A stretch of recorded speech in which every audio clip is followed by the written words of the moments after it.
It was a ship born in the shadow of legend, a sister to the mighty Bismarck, built from the same iron ambition and steely pride that once terrorized the Atlantic. She was called the Tirpitz, the lonely giant of the fjords, towering, armored, and armed with guns that could tear through steel like paper. The Tirpitz was Nazi Germany's last great hope to dominate the northern seas. Stationed among the icy fjords of Norway, she loomed like a ghostly titan, silent but menacing, her mere existence holding the British Navy hostage in fear. Every convoy that dared to carry vital supplies to the Soviet Union looked over its shoulder for her silhouette. Every Allied admiral knew that if the Tirpitz ever broke free, she could turn the tide of the war in the Arctic. Yet for all her power, the Tirpitz was trapped, a prisoner of geography, hunted endlessly by British bombers, submarines, and secret commandos who plotted day and night to destroy her before she could strike.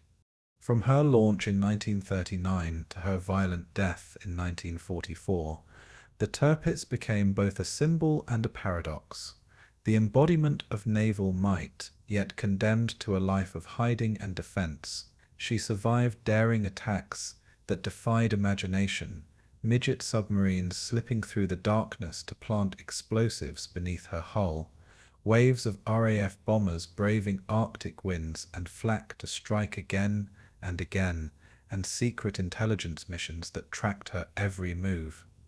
Her crew lived in constant tension, surrounded by icy cliffs and camouflaged forests, watching the sky and sea with haunted eyes. They called her the Lonely Queen of the North, a ship of power without purpose, majestic yet doomed. As the war dragged on, the Allies' obsession with her only grew. Thousands of men, hundreds of planes, and endless tons of bombs were dedicated to one mission: to sink the Tirpitz. And when that day finally came, when the British sent their massive tallboy bombs screaming down from the frozen sky, the fjords of Tromsø erupted in fire and steel. The Tirpitz, struck through the heart, rolled over and sank within minutes, trapping nearly 1,000 men inside her overturned hull. Her wreck still lies there today, beneath cold northern waters, a monument to hubris, sacrifice, and the terrible loneliness of war. Tonight we'll tell her full story, from her construction in the shipyards of Wilhelmshaven, through her years of isolation in the fjords, to her final devastating destruction. We'll uncover the fear she inspired, the men who served aboard her, and the relentless campaigns waged to destroy her. This is not just the story of a battleship. It is the story of obsession, engineering genius, and the relentless determination that defined naval warfare in the Second World War.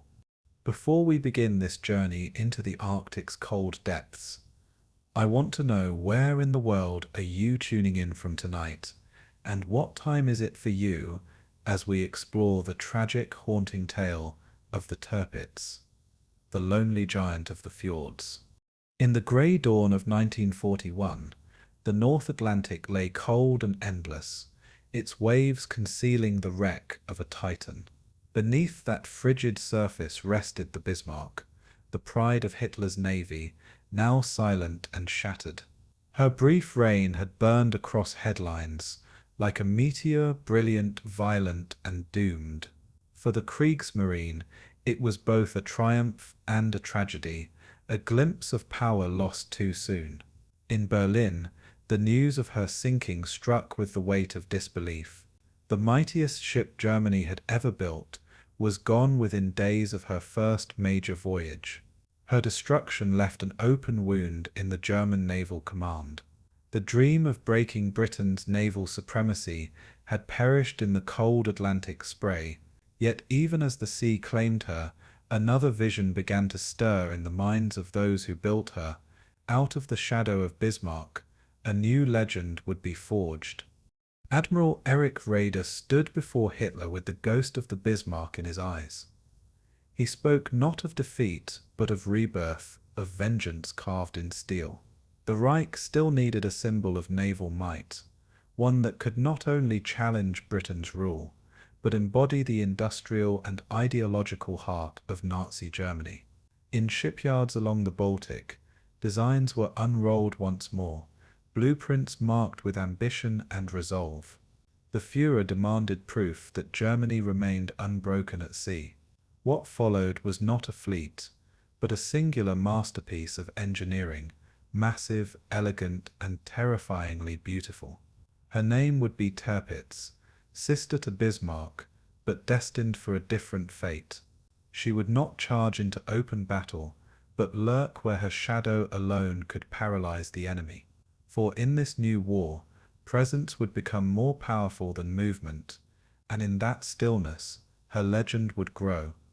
The Bismarck's demise had taught the Kriegsmarine hard lessons about pride and precision. Britain's dominance of the seas was not to be shattered through raw aggression. The Royal Navy, wounded by Bismarck's brief rampage, had proven relentless in its pursuit, hunting her until nothing remained but smoke and debris. German admirals understood that the next great warship must not only be strong but untouchable. She would need to strike terror without exposing herself to the same fate. The new philosophy of naval warfare demanded patience, not fury. Tirpitz would become a weapon of pressure, a queen on a chessboard, dictating the movements of the enemy by mere existence. It was an idea born of loss, tempered by fear, and polished by revenge. In her hull, Germany would embed both caution and defiance. She was conceived not to fight often, but to make the world afraid she might. In the shipyards of Wilhelmshaven and Kiel, the rhythm of hammers echoed through the mist. Sparks danced like stars beneath the cavernous cranes as steel plates were welded into colossal form. Workers toiled under the gaze of propaganda banners promising victory on every front. The air reeked of oil, iron, and the sweat of thousands. Engineers whispered of her scale, her precision, her unmatched armor. Even among the most stoic builders there was awe in her design, a floating fortress capable of reshaping the war's northern seas. Rumors spread through the ranks that she would be unsinkable, the revenge of the Bismarck incarnate. Yet in the quiet hours the older men spoke softly of fate and folly. They had seen what pride at sea could bring, and deep within that yard of ambition, the ghost of the Bismarck seemed to linger still. In London, reports of German naval construction stirred unease. The Admiralty, still reeling from the loss of HMS Hood, knew that another super battleship could shift the balance once again. British analysts pored over reconnaissance photos, piecing together fragments of information that hinted at a ship of colossal proportions. Another Bismarck, one officer muttered, and perhaps worse. The Royal Navy began to plan, even before the keel was laid, for how to destroy what had not yet been completed. It was a rivalry born of both fear and respect, the silent duel of engineers before sailors ever took to sea. Across the ocean, the British press spoke of Hitler's new monster, a weapon designed to haunt the Arctic. The sea had become a stage for symbols as much as strategy, and in the cold north, both sides were preparing for ghosts. The next battle, they knew, would not be fought on courage alone. By 1940, as war tightened its grip across Europe, Tirpitz neared completion. Her hull gleamed like obsidian under the dockyard floodlights, immense and otherworldly. Men who stood upon her deck felt the hum of power beneath their boots. She was longer than any British battleship, heavier than her sister, and wrapped in layers of armor thought impenetrable. Inside, her engines purred like caged thunder, waiting to be unleashed. Yet even as she stood silent, Allied bombers searched the skies above Kiel, seeking to end her before she began. Each night the sirens wailed. Each morning the workers returned, They built her beneath the drone of enemy aircraft, defiant and unbroken. Her construction became an act of national pride, a symbol of Germany's refusal to bow, and when she was launched, the waters of the Baltic trembled under her weight. Hitler saw in Tirpitz more than a warship. He saw an icon. She was to stand as proof of the Third Reich's technological superiority, its indomitable will. Yet in his obsession, he misunderstood her true purpose. A battleship of her scale was not simply a machine of war. It was a burden of strategy. To deploy her was to risk her. To lose her was to lose face before the world. So she was sheltered, guarded, moved through fjords like a queen through shadows. The Kriegsmarine spoke of her with reverence, but also with fear. Her strength had become her prison. She would haunt the war, not by her guns, but by her silence. In the icy waters of the north, a legend of restraint began to take shape. The story of Tirpitz began not with the roar of battle, but with the echo of loss. The wreck of her sister beneath the Atlantic served as both warning and prophecy. The sea had devoured Germany's first great battleship, and now it waited for the second. Around the world, sailors whispered her name with fascination and dread. Some saw her as destiny's continuation, others as history's repetition. Her keel, her armor, her guns, all built to avenge a fallen ghost. Yet within that purpose lay a cruel irony. She would never know the open ocean her sister had died upon. Tirpitz was born to rule the waves, yet doomed to watch them from afar. And so, from the very beginning, her fate was written in stillness, her power destined to fade beneath the northern lights. In the years following Bismarck's conception, German engineers dreamed of perfection cast in metal. The Reich demanded a warship that would not merely rival the British fleet, but eclipse it in both size and symbolism. Deep in the bowels of Blohm and Voss shipyards in Hamburg, draftsmen hunched over vast blueprints beneath the hum of electric lamps. Each line they drew was a promise of vengeance, each calculation a silent oath to the dead of the Atlantic. The smell of grease and graphite clung to their hands as they traced the future across sheets of pale paper. Outside, the cranes moved like skeletal giants, shifting girders through the Baltic fog. To the workers, it felt less like construction and more like resurrection. This was not simply another battleship. It was redemption, precision, and pride forged into form. The name chosen for her, Tirpitz, carried the weight of history, honoring the admiral who once built Germany's first modern navy, and in that name, destiny seemed to echo once again across the shipyards of war. From the first rivet to the final weld, Tirpitz was a study in scale and obsession. Her hull stretched nearly a quarter of a kilometer, a steel cathedral designed to float. Every plate of armor was measured to resist the heaviest British shells, overlapping like scales upon a mythic beast. Beneath her decks, turbine rooms pulsed with unspent fury, machinery capable of propelling her through oceans faster than most cruisers could flee. Her armament was monstrous, 8 15-inch guns capable of punching through battleship armor at over 20 kilometers. The guns themselves were symphonies of engineering, balanced, calibrated, and crowned with the precision of German metallurgy. The crew quarters, officer lounges, and command bridge gleamed with discipline and efficiency. Even unfinished, she exuded an aura of menace, her grey hull drinking the northern light. As welding torches hissed against steel, sparks rained like molten snow upon the docks, and beneath it all an industrial heartbeat echoed, slow, steady, unstoppable. Her construction was a marvel of engineering, but also an act of faith. Thousands of workers labored day and night, driven by fear, duty, and pride in equal measure.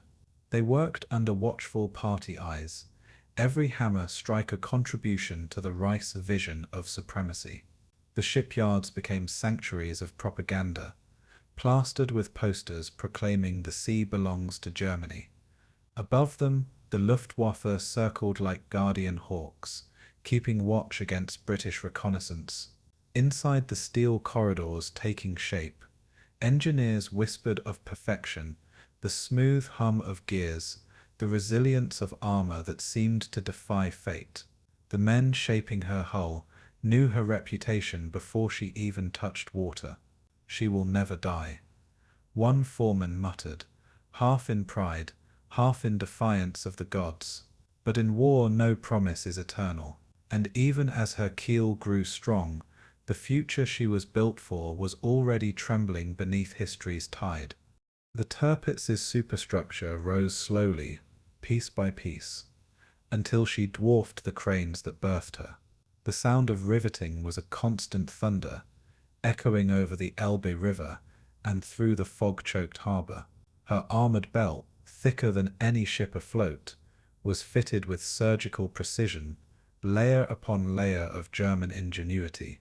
Engineers checked every weld, every plate, every line of her propulsion system. Below decks, the smell of fuel oil mixed with the metallic tang of heat and iron. Her triple-bladed propellers gleamed like polished bronze suns, ready to churn through Atlantic storms. The shipwrights, exhausted but devoted, would pause only to admire her curvature, sleek, balanced, perfect. She was not merely a weapon, she was art, carved from industry's cold heart. To them she was alive long before she ever sailed, and when her hull first touched the water, the shipyard workers claimed they felt the sea itself recoil. While Germany celebrated Tirpitz's progress, British intelligence watched with growing unease. Reports from neutral ports, aerial photos from high-altitude flights, every piece hinted at something colossal taking shape. "Another Bismarck," Churchill remarked grimly, "and this time we must be ready." The Admiralty placed her name on their charts long before her launch. They estimated her tonnage, her firepower, her speed, and in their war rooms, her shadow loomed larger than her reality. The Royal Navy began devising countermeasures, even as the ship remained moored in dry dock. Across the Atlantic, analysts debated whether she was an evolution or an excess of ambition. But in truth, Tirpitz was both. Her purpose was as much psychological as strategic, to bind British attention, to fracture Allied nerves. The race between her completion and Britain's readiness had already begun, and neither side could afford to blink. On April 1st, 1939, she was officially laid down, the second and last of Germany's great twin battleships. Her birth coincided with an era of acceleration, as Europe slipped closer to the abyss of total war. The launch ceremony was grand and ritualistic, draped in banners and speeches that echoed the Reich's unshakable pride. As champagne shattered against her bow, the crowd erupted into cheers that drowned out the warning bells of history. She slid into the Baltic with a smooth grace that belied her monstrous size. In that moment, she was not a weapon, but a symbol of national confidence. Her grey hull glistened beneath the sunlight, as if reflecting both glory and hubris. The band played patriotic hymns, while officers saluted, their eyes wet with pride or dread. It was hard to tell which. "Germany is invincible," proclaimed the announcer over the loudspeakers. But even the sea, restless and indifferent, seemed to know better. When outfitting began, the shipyards became a world unto themselves, sealed off, secret and relentless. The roar of engines, the clang of tools, and the murmur of German officers filled the cavernous hangars. Hundreds of subcontractors worked in synchronization, producing everything from radar arrays to rangefinders, from polished brass to hardened steel. The ship's interior grew labyrinthine, filled with tight corridors, echoing bulkheads, and gleaming machinery.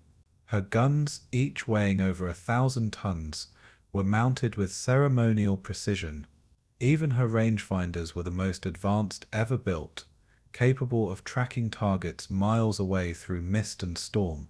Propaganda films captured her construction in grand sweeping shots, a testament to German craftsmanship.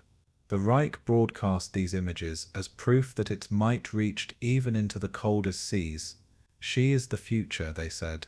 But in that steel labyrinth, the future was already sharpening its knives. By the time she was commissioned in February 1941, Tirpitz was the largest and most powerful battleship in Europe. She embodied everything Germany believed about itself: disciplined, methodical, unstoppable. Yet her power carried a curse. She could not act without drawing the gaze of every enemy on the sea. Sailors who boarded her for the first time described awe, but also unease, as if stepping into the belly of something greater than man's control. Her engines thrummed like distant thunder, echoing through her corridors like a heartbeat waiting for war. For the men who built her, she was a masterpiece. For the men who would serve aboard, she was a destiny. And for the men who would one day seek to destroy her, she was a challenge whispered in fear and fascination.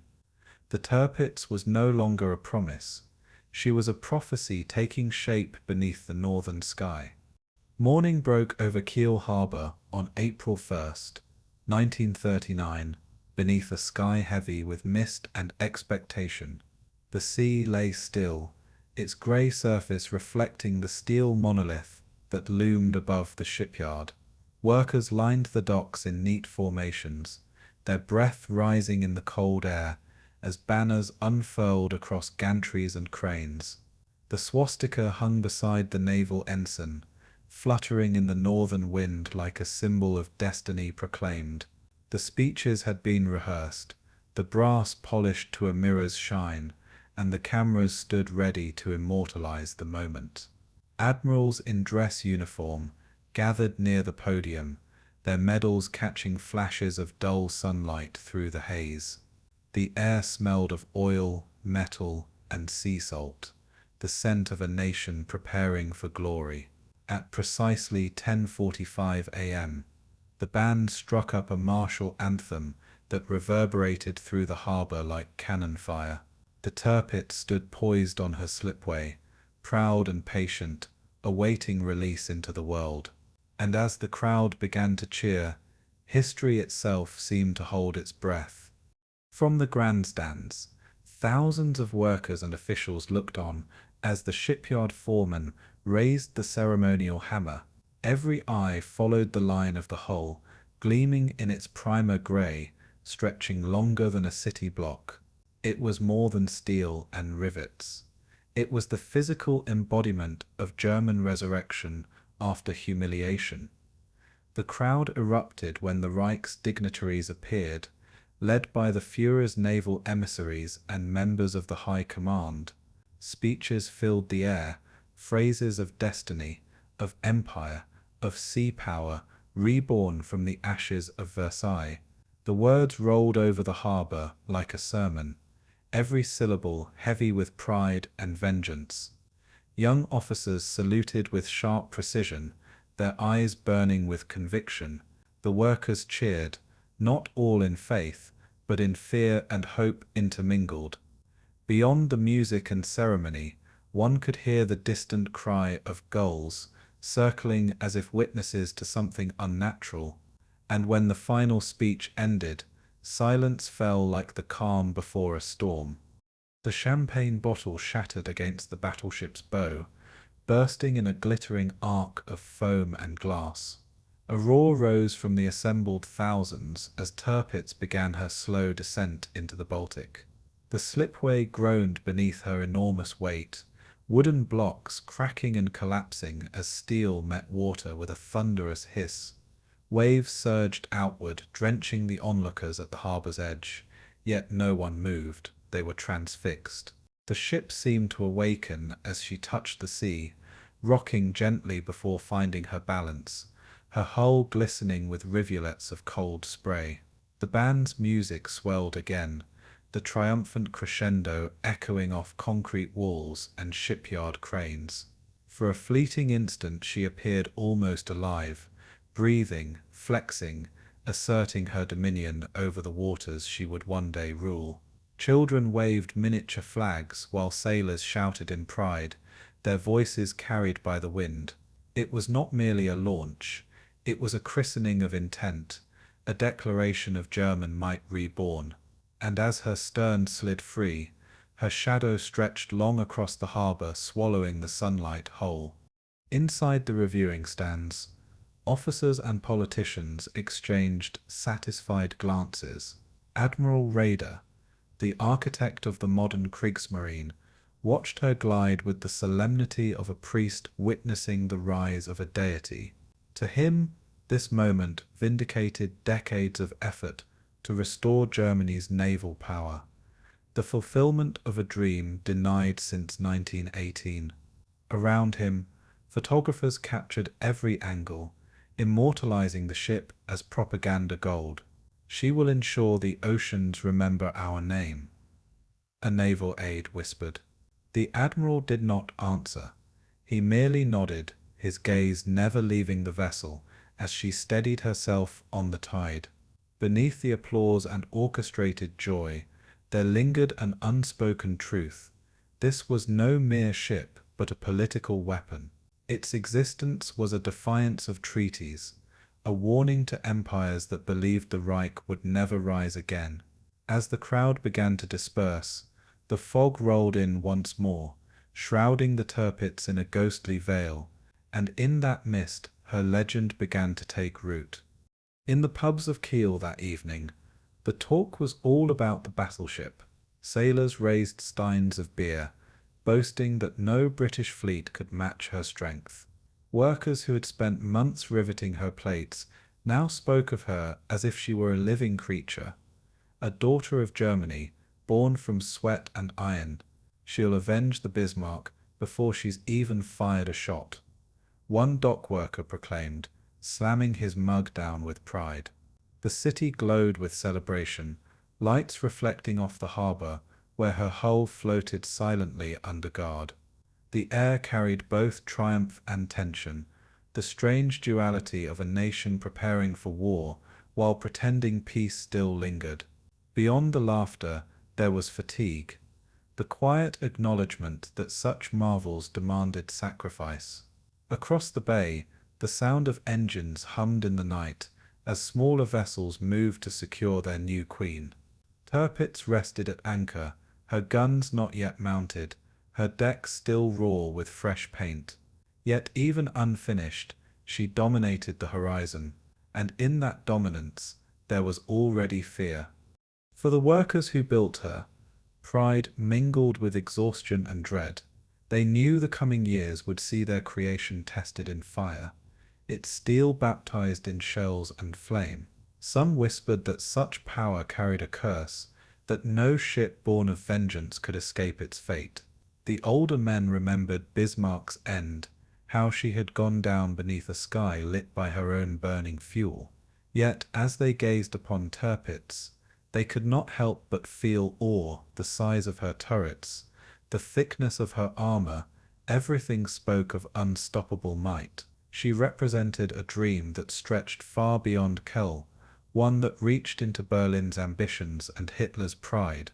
Propaganda films soon depicted her as the guardian of the North, a protector of the Reich's seas. She became a myth before she ever left port, and myths once born never fade quietly. As the months passed, the Tirpitz remained in Kiel for outfitting, surrounded by secrecy and reverence. Security was strict, workers' families were forbidden to speak of her, and the shipyards were patrolled day and night.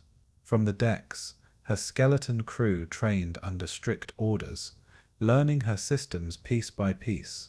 Officers barked commands over the metallic hum of generators and cranes. Painters coated her hull in naval grey, while welders sealed her inner compartments. Below, in her engine rooms, the turbines began their first growl, deep, rhythmic, and primal. Those who stood on deck during her first internal power test felt the vibration through their boots, like the pulse of something awakening. Her funnels belched smoke into the northern sky, a dark signal visible for miles.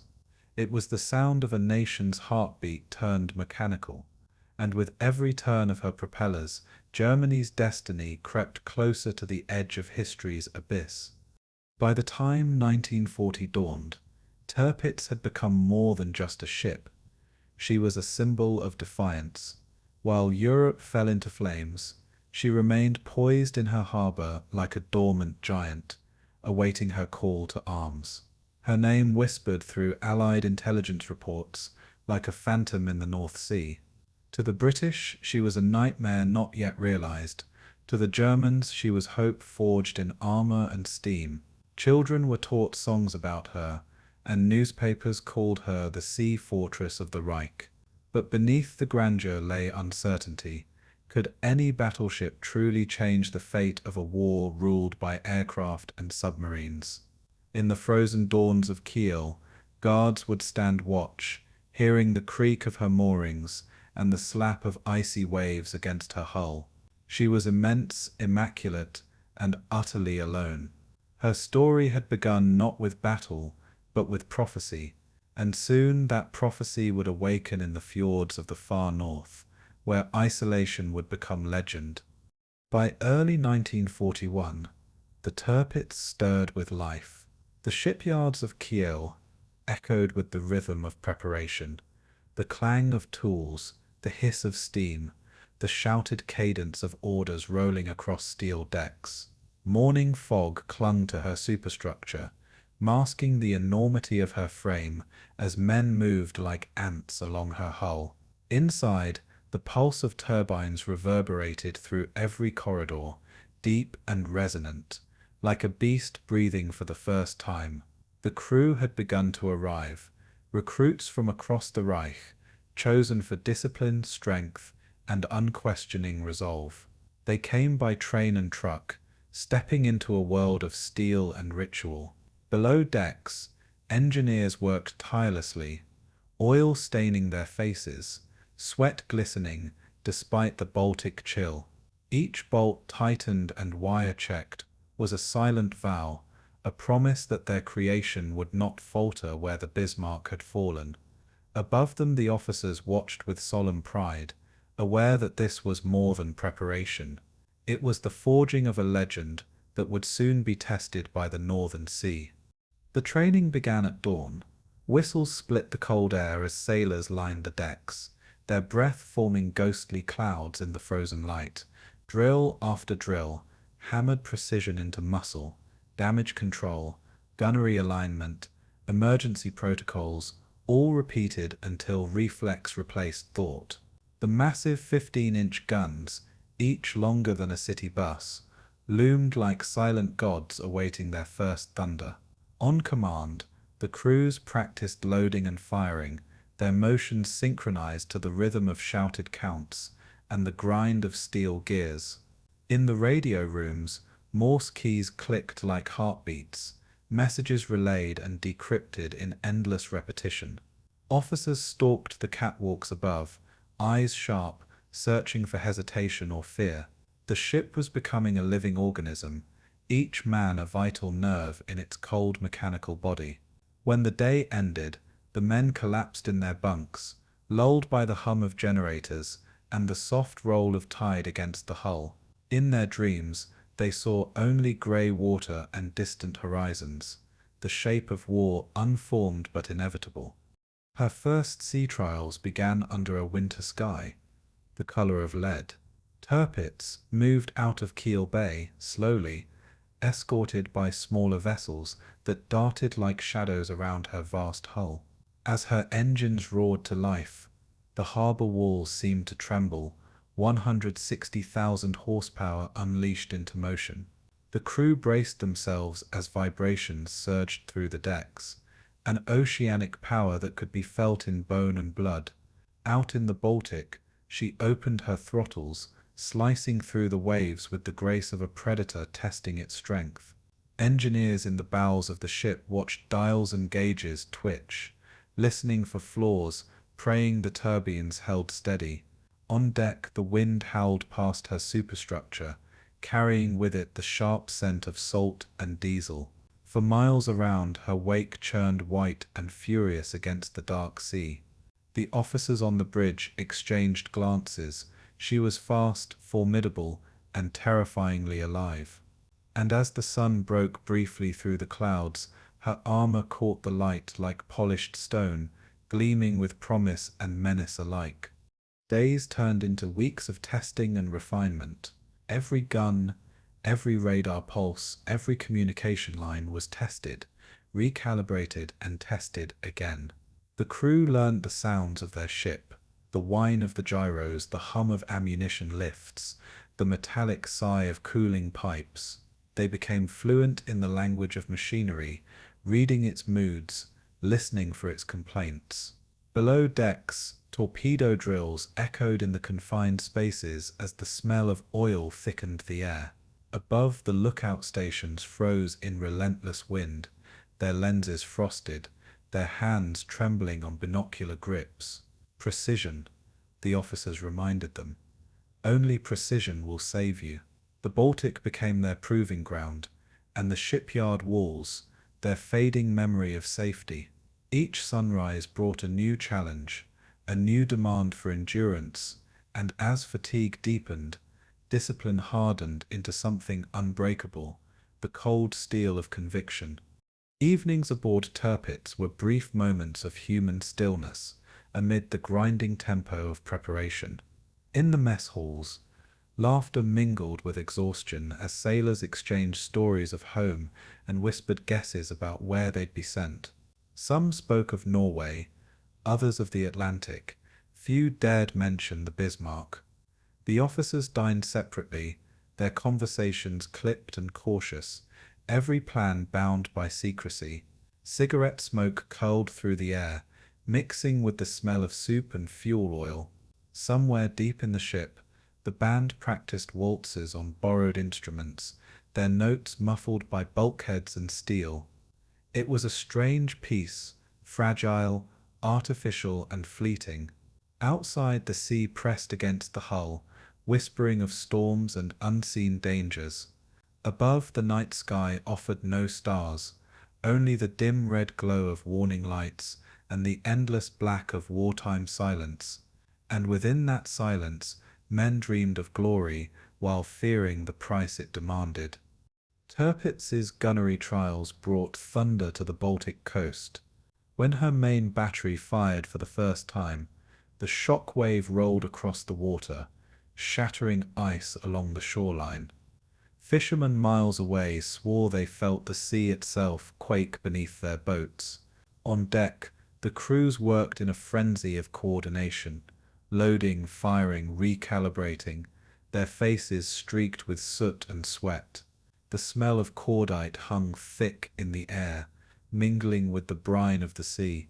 Each blast echoed like a prophecy, announcing that Germany's might had returned to the waves. Observers recorded every impact, every deviation, their notes illuminated by the flickering light of gunfire. Perfect, one commander muttered, as the final salvo tore through the horizon. Yet beneath the awe, there was unease. Even perfection could not guarantee victory in a war changing faster than tradition could adapt. And as the sea grew calm again, the giant rested, silent once more, her cannons smoking like the nostrils of some restless god. Admiral Lutyens visited the Tirpitz briefly during her final outfitting, walking the length of her deck with quiet scrutiny. He saw not a ship, but a statement, one meant to terrify the Allies and inspire the Reich. She must never fall as Bismarck did, he told the officers in clipped tones. Around him, sailors saluted, the echo of boots against steel ringing like a drumbeat of devotion. The Admiral's words carried the weight of history and expectation, pressing down upon every man aboard. As he departed, the wind swept through the flag lines, snapping the colors taut in salute. Below decks, preparations intensified, ammunition stored, fuel tanks filled, charts drawn with precision. The engineers spoke in hushed tones, their eyes shadowed by fatigue and pride. The Tirpitz was ready, but readiness had a cost. The quiet surrender of peace to purpose, and somewhere deep within her steel heart, destiny stirred, waiting for the order that would send her north. By late January 1942, Tirpitz stood fully armed and battle-ready, a masterpiece of human ingenuity and arrogance.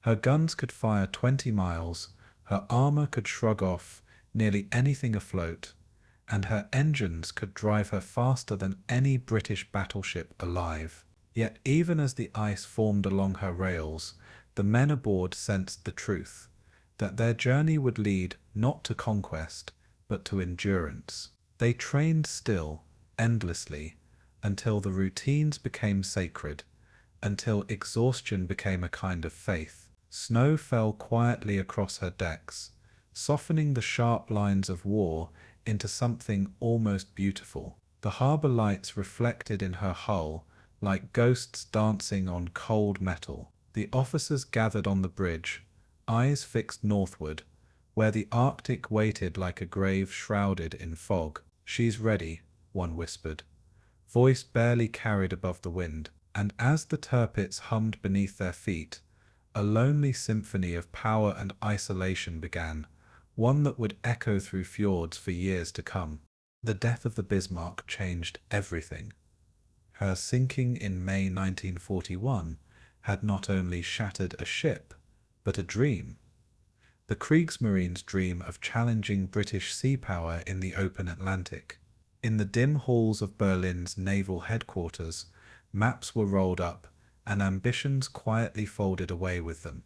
Grand Admiral Raeder's voice, once confident and full of pride, became subdued as he presented reports to Hitler, who now saw the ocean as a graveyard rather than a frontier.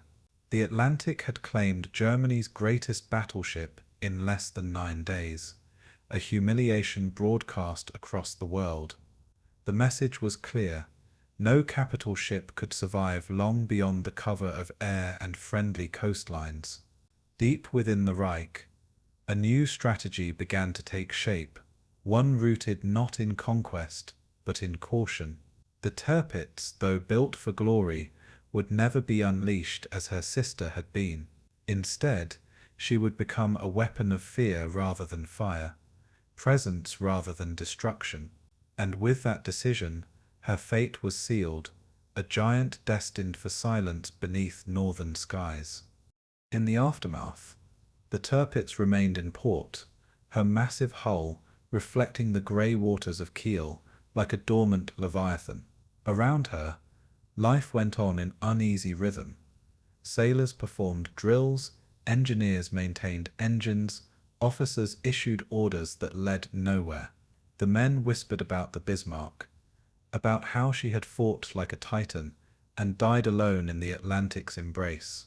"It won't happen again," their commanders told them, voices clipped, unyielding. The Kriegsmarine's high command had drawn its lesson. Surface ships, no matter how powerful, were prey in the age of aircraft and radio. The sea, once Germany's hope, had turned hostile, watched from above by eyes that never blinked. The Tirpitz, in her strength, had become a paradox, too valuable to risk, too threatening to ignore. And as the months passed, she stood anchored and waiting, a symbol of power that could move the tides without ever leaving the shore.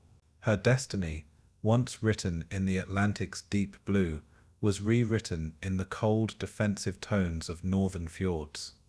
Inside the Kriegsmarine's planning rooms, the debate grew bitter.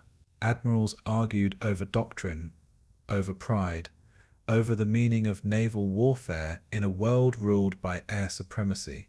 Some demanded boldness, that Tirpitz be sent to sea to avenge the Bismarck and prove the Reich's courage still burned. Others, haunted by the scale of the previous loss, urged restraint, knowing one more defeat would cripple morale and destroy Germany's credibility at sea. Charts were spread across tables, pins marking convoy routes and patrol zones stretching across the North Atlantic, But each route led to the same grim conclusion: the Tirpitz would be found, and she would be destroyed. Even as her fuel bunkers filled and her ammunition stores overflowed, the orders never came. Lütjens was gone.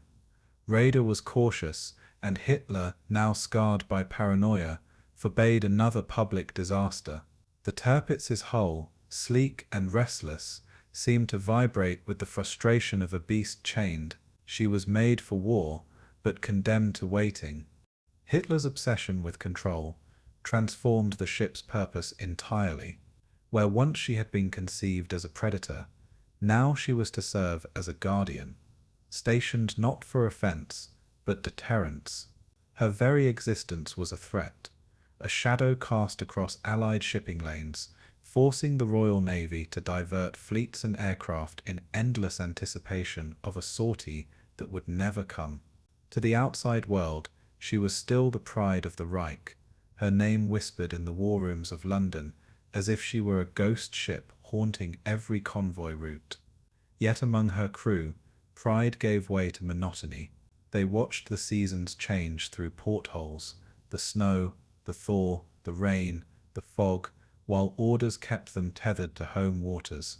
The Tirpitz became a fortress rather than a fleet, a symbol rather than a sword. Even her sailors began to call her Die einsame Königin, the lonely queen, and as her engines idled, the echoes of the Atlantic grew faint. Dreams of open water drowned beneath the stillness of her new reality. For the British Admiralty, her inaction was both a blessing and a burden.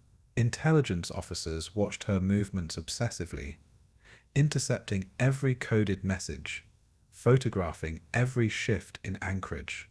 "She's their last great ship," one analyst noted grimly, "and therefore their last great danger." Convoy routes were redrawn, patrols expanded, and carriers repositioned to guard against her imagined strikes. Each time Tirpitz vanished from view, panic rippled through the Atlantic fleet, rumors of her presence spreading faster than truth. In Whitehall, Winston Churchill himself referred to her as the Beast, a word half mocking, half fearful. Her silence was weaponized, an invisible hand forcing the Royal Navy to guard every shadow in the sea. The British understood what the Germans did not. Sometimes the threat of power was more costly than power itself, and so the Atlantic became haunted, not by ships in motion but by one ship standing still. Meanwhile, aboard the Tirpitz, the crew trained endlessly, their routines mechanical yet necessary to preserve discipline. Every morning began with inspection, boots polished, rifles gleaming, decks scrubbed until the salt was gone from the planks.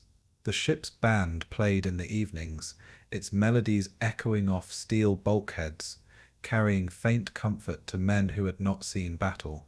Letters home spoke of pride, but also of isolation. Many wondered if they would ever fire their guns in anger. Officers tried to keep morale alive through drills and competition, but the stillness weighed heavier with each passing month. When new recruits arrived, they found a ship caught between grandeur and decay.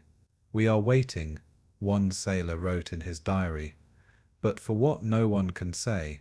Outside, gulls circled above her turrets, the only creatures free to roam the seas she could not, and beneath the calm grey waters, her anchor chains rusted slowly, a quiet reminder of strength restrained by fear.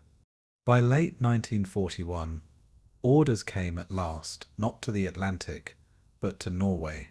The Arctic, not the ocean, would be Tirpitz's new dominion. Her mission was to protect the northern flank, to guard against Allied convoys supplying the Soviet Union, and to stand as an immovable deterrent in the icy fjords. It was a tactical compromise born from political caution rather than naval boldness.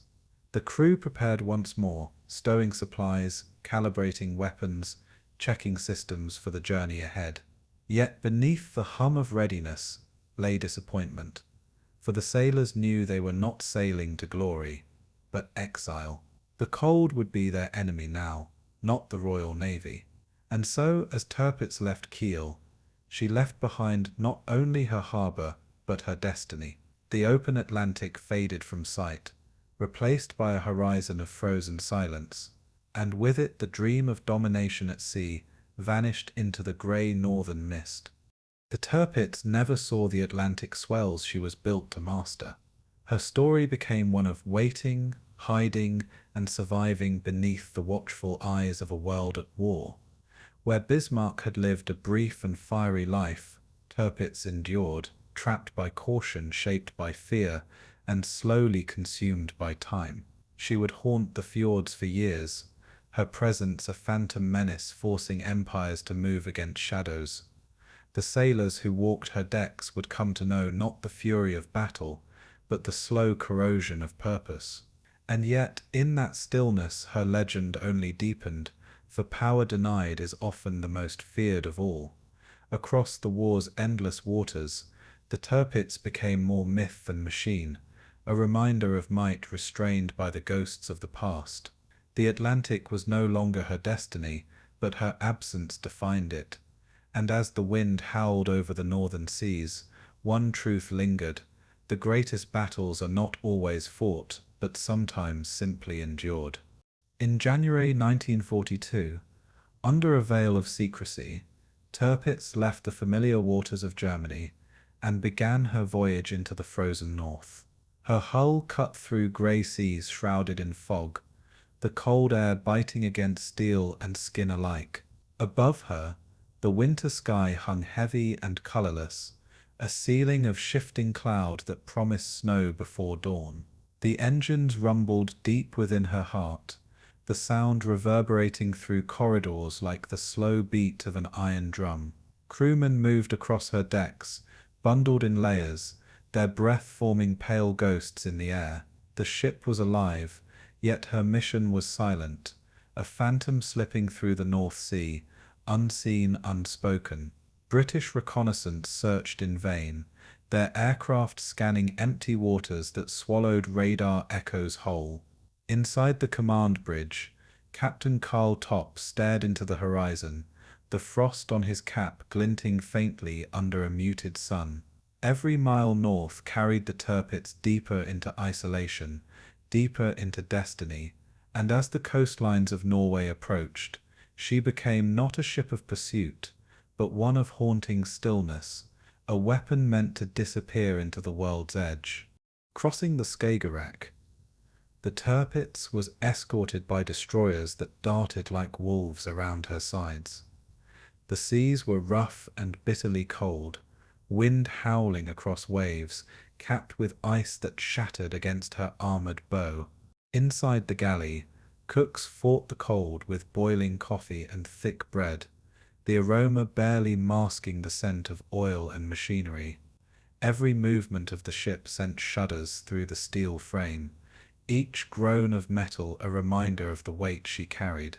For the crew, the journey was both exhilarating and foreboding, a passage into a world few men had ever seen. Snow began to fall as they approached the Norwegian coast, flakes melting on the hot barrels of her main guns. "It's the edge of the earth," one sailor murmured, watching the white mist roll over the decks. Above the bridge, the German ensign cracked in the wind, its colours stark against the pallid sky. The Tirpitz pressed on, following the narrow fjord channels carved by glaciers older than nations. Behind her, the North Sea faded like a memory. Ahead, the Arctic waited in silence. By the time the Tirpitz reached Tromsø Fjord, the world around her had changed completely. The sea had turned black and still, reflecting the mountains like a mirror of obsidian glass. Towering cliffs rose on either side, their faces etched with frozen waterfalls that gleamed under the pale sun. It was a cathedral of nature, vast, silent, and merciless. Her engines quieted as she entered the narrow passage, the sound of the fjord swallowing every echo of movement. The crew stood on deck, staring in awe at the raw majesty of the place they would soon call home. Here, one officer whispered, "Even time seems to freeze." The Tirpitz anchored beneath snow-covered peaks, her camouflage nets draped like spider silk across her hull. Above, the aurora flickered faintly, its green light dancing across her turrets as if blessing her new dominion. The Atlantic was far behind. This was the new front line, where silence was both armor and cage. The Germans had chosen Norway for strategy, not sanctuary. From here, Tirpitz could threaten Allied convoys bound for Murmansk, striking terror into Arctic supply routes that kept the Soviet Union alive. Even without firing a shell, her presence could reshape entire campaigns, a single movement north or south, forcing Britain to reroute precious cargo under constant fear of attack. Admiral Roeder called her the fleet in being, a phrase heavy with paradox. Power preserved, not spent, force that existed only in potential. To the crew, however, it meant endless waiting beneath the mountains, ready for an order that never came. Daily drills prepared them for battle that seemed forever postponed. In the nights they could hear avalanches rumble in the distance, the earth itself echoing the frustration of a ship built for action but bound to stillness. And as the Arctic winds howled through the fjords, the Tirpitz stood immovable, a slumbering monster dreaming of seas she would never sail. Life aboard the Tirpitz in the Arctic was unlike anything at sea. Days were short, the sun often no more than a pale suggestion on the horizon. The cold seeped into every corner, through boots, through gloves, even through the steel itself. The men's breath froze on bulkheads, forming crystals that glittered in the dim red light of the mess hall. Yet discipline held firm, routines rigidly followed to keep spirits from breaking. Drills filled the hours, maintenance filled the silence, and the endless white horizon offered no escape. Some men carved small wooden figures from scrap. Others wrote letters they could not send. On calm nights, the northern lights shimmered above them, casting strange colors across the ship's guns and deck. For brief moments, beauty replaced the monotony, the heavens themselves reminding the crew that even isolation could hold wonder. But as the lights faded, so too did the illusion of peace. To the British Admiralty, Tirpitz's relocation to Norway was a strategic nightmare. Her guns, unseen but never forgotten, dominated the Arctic sea lanes from the safety of her fjords. Every convoy to Russia passed under the shadow of her potential, a ghost threat that consumed fuel, aircraft, and nerves. In London's war rooms, Churchill paced restlessly, muttering that the beast must be destroyed at any cost. Dozens of reconnaissance flights were launched, their pilots risking deadly weather to find the giant hiding beneath camouflage netting. Each blurry photograph sparked new plans, each failed raid renewed determination. Yet the Tirpitz endured, shielded by geography and secrecy. The more they hunted her, the more her legend grew. To the Allies, she became less a battleship than a myth, an enemy so vast and elusive that her existence alone dictated the rhythm of the Northern War. As months turned into seasons, the Tirpitz became part of the landscape, a dark, metallic glacier embedded in the fjord. Snow piled high on her decks, icicles clung to her turrets, and her paint blended seamlessly with the rock and ice around her. Her engines, once symbols of movement, were kept warm, only to prevent freezing. The crew learned to adapt to stillness, hunting in the forests nearby, skiing down frozen slopes, and building cabins for rest between shifts. Above them, spotters scanned the skies constantly, fearing British bombers that might strike at any moment. Each time an aircraft appeared on the horizon, alarms echoed through the fjord, breaking the monotony with a surge of adrenaline. But the attacks never came, not yet. Instead, Tirpitz waited, her silence both sanctuary and sentence. The North had claimed her, and she belonged to its cold dominion now.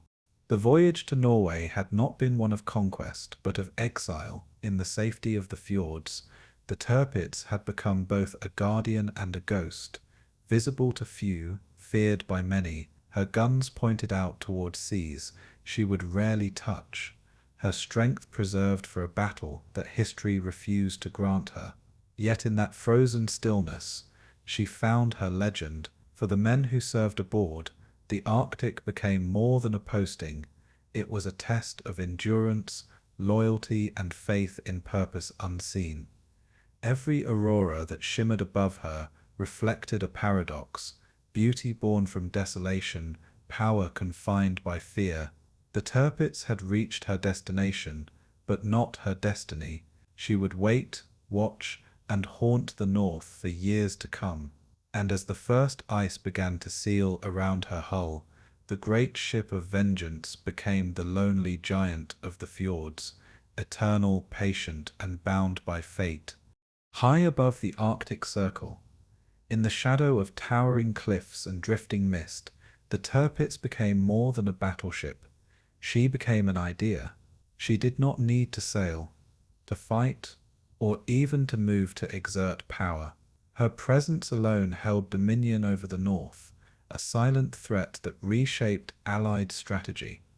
In the frozen stillness of the fjords, she waited like a coiled serpent, unseen yet constantly feared.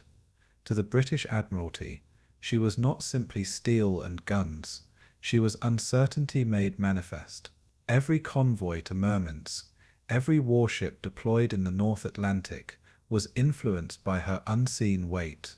The Royal Navy's greatest ships shadowed her without ever seeing her, their movements dictated by whispers of her intent. Entire fleets were held back, not by action, but by potential. And so the Tirpitz became what strategists called a fleet in being, a force that ruled by existing, not by engaging. Admiral Erich Raeder had foreseen this doctrine long before the Tirpitz anchored in the fjords. Germany's surface fleet was outnumbered, but its psychological value could still disrupt the balance of the Atlantic. A single ship, he argued, could hold a navy hostage if it was powerful enough to command respect. The Tirpitz, with her 8 15-inch guns and impenetrable armor, was such a ship. She did not need to win, she needed only to threaten victory. Every rumor of her movement sent panic through British command rooms, where maps were redrawn and convoys rerouted overnight. Reports of engine sounds in the mist, of wake trails spotted by reconnaissance, triggered massive diversions that cost men fuel and time. And each time she was found to still be there, unmoved, unbroken, her legend grew stronger. The enemy's silence had become her greatest weapon. The sea, once ruled by motion, was now ruled by fear. In London, Winston Churchill grew increasingly obsessed with the beast in the north. He called her the enemy's lurking menace, a dagger poised at the throat of every Arctic convoy. Her existence forced the British to commit destroyers, cruisers, and aircraft carriers to constant patrol, stretching their resources thin across frozen seas. The Admiralty received daily intelligence updates, many based on rumors, each demanding urgent attention. Every scrap of information, a faint radar return, a photograph through cloud cover, carried the weight of nations. The Tirpitz, one naval officer remarked, is the ship that commands without sailing. Her engines slept beneath layers of snow, yet her shadow loomed across the Atlantic charts. To Britain's sailors, she became almost mythic, the unseen predator that haunted every horizon. And as Churchill's frustration mounted, so too did the resolve to destroy her, whatever the cost. For the crew aboard Tirpitz, this unseen dominance was both pride and punishment. They maintained their vessel with precision, scraping frost from her decks, and tending her engines like monks tending a shrine. Yet months passed without orders to fight, without the roar of her guns breaking the silence. Many began to wonder if their purpose was to wait until forgotten. "We are a fortress," one petty officer wrote, "but fortresses never advance." The crew trained daily, conducting drills in sub-zero temperatures, their breath turning to ice as they loaded shells and cycled turrets that might never fire.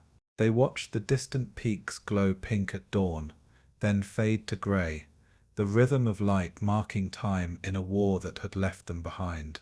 Yet beneath their frustration burned a quiet pride. They knew the Allies feared them. In that fear lay their power, unseen but absolute. And in that knowledge, they endured the long silence. To the Allies, every convoy to Russia became a gamble with fate.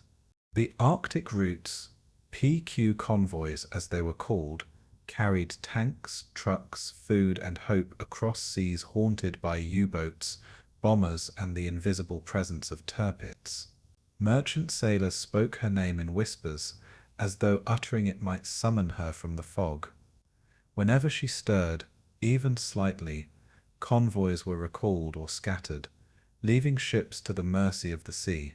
British admirals weighed each movement against the possibility that the Tirpitz might emerge from her fjord, her massive guns ready to annihilate helpless transports.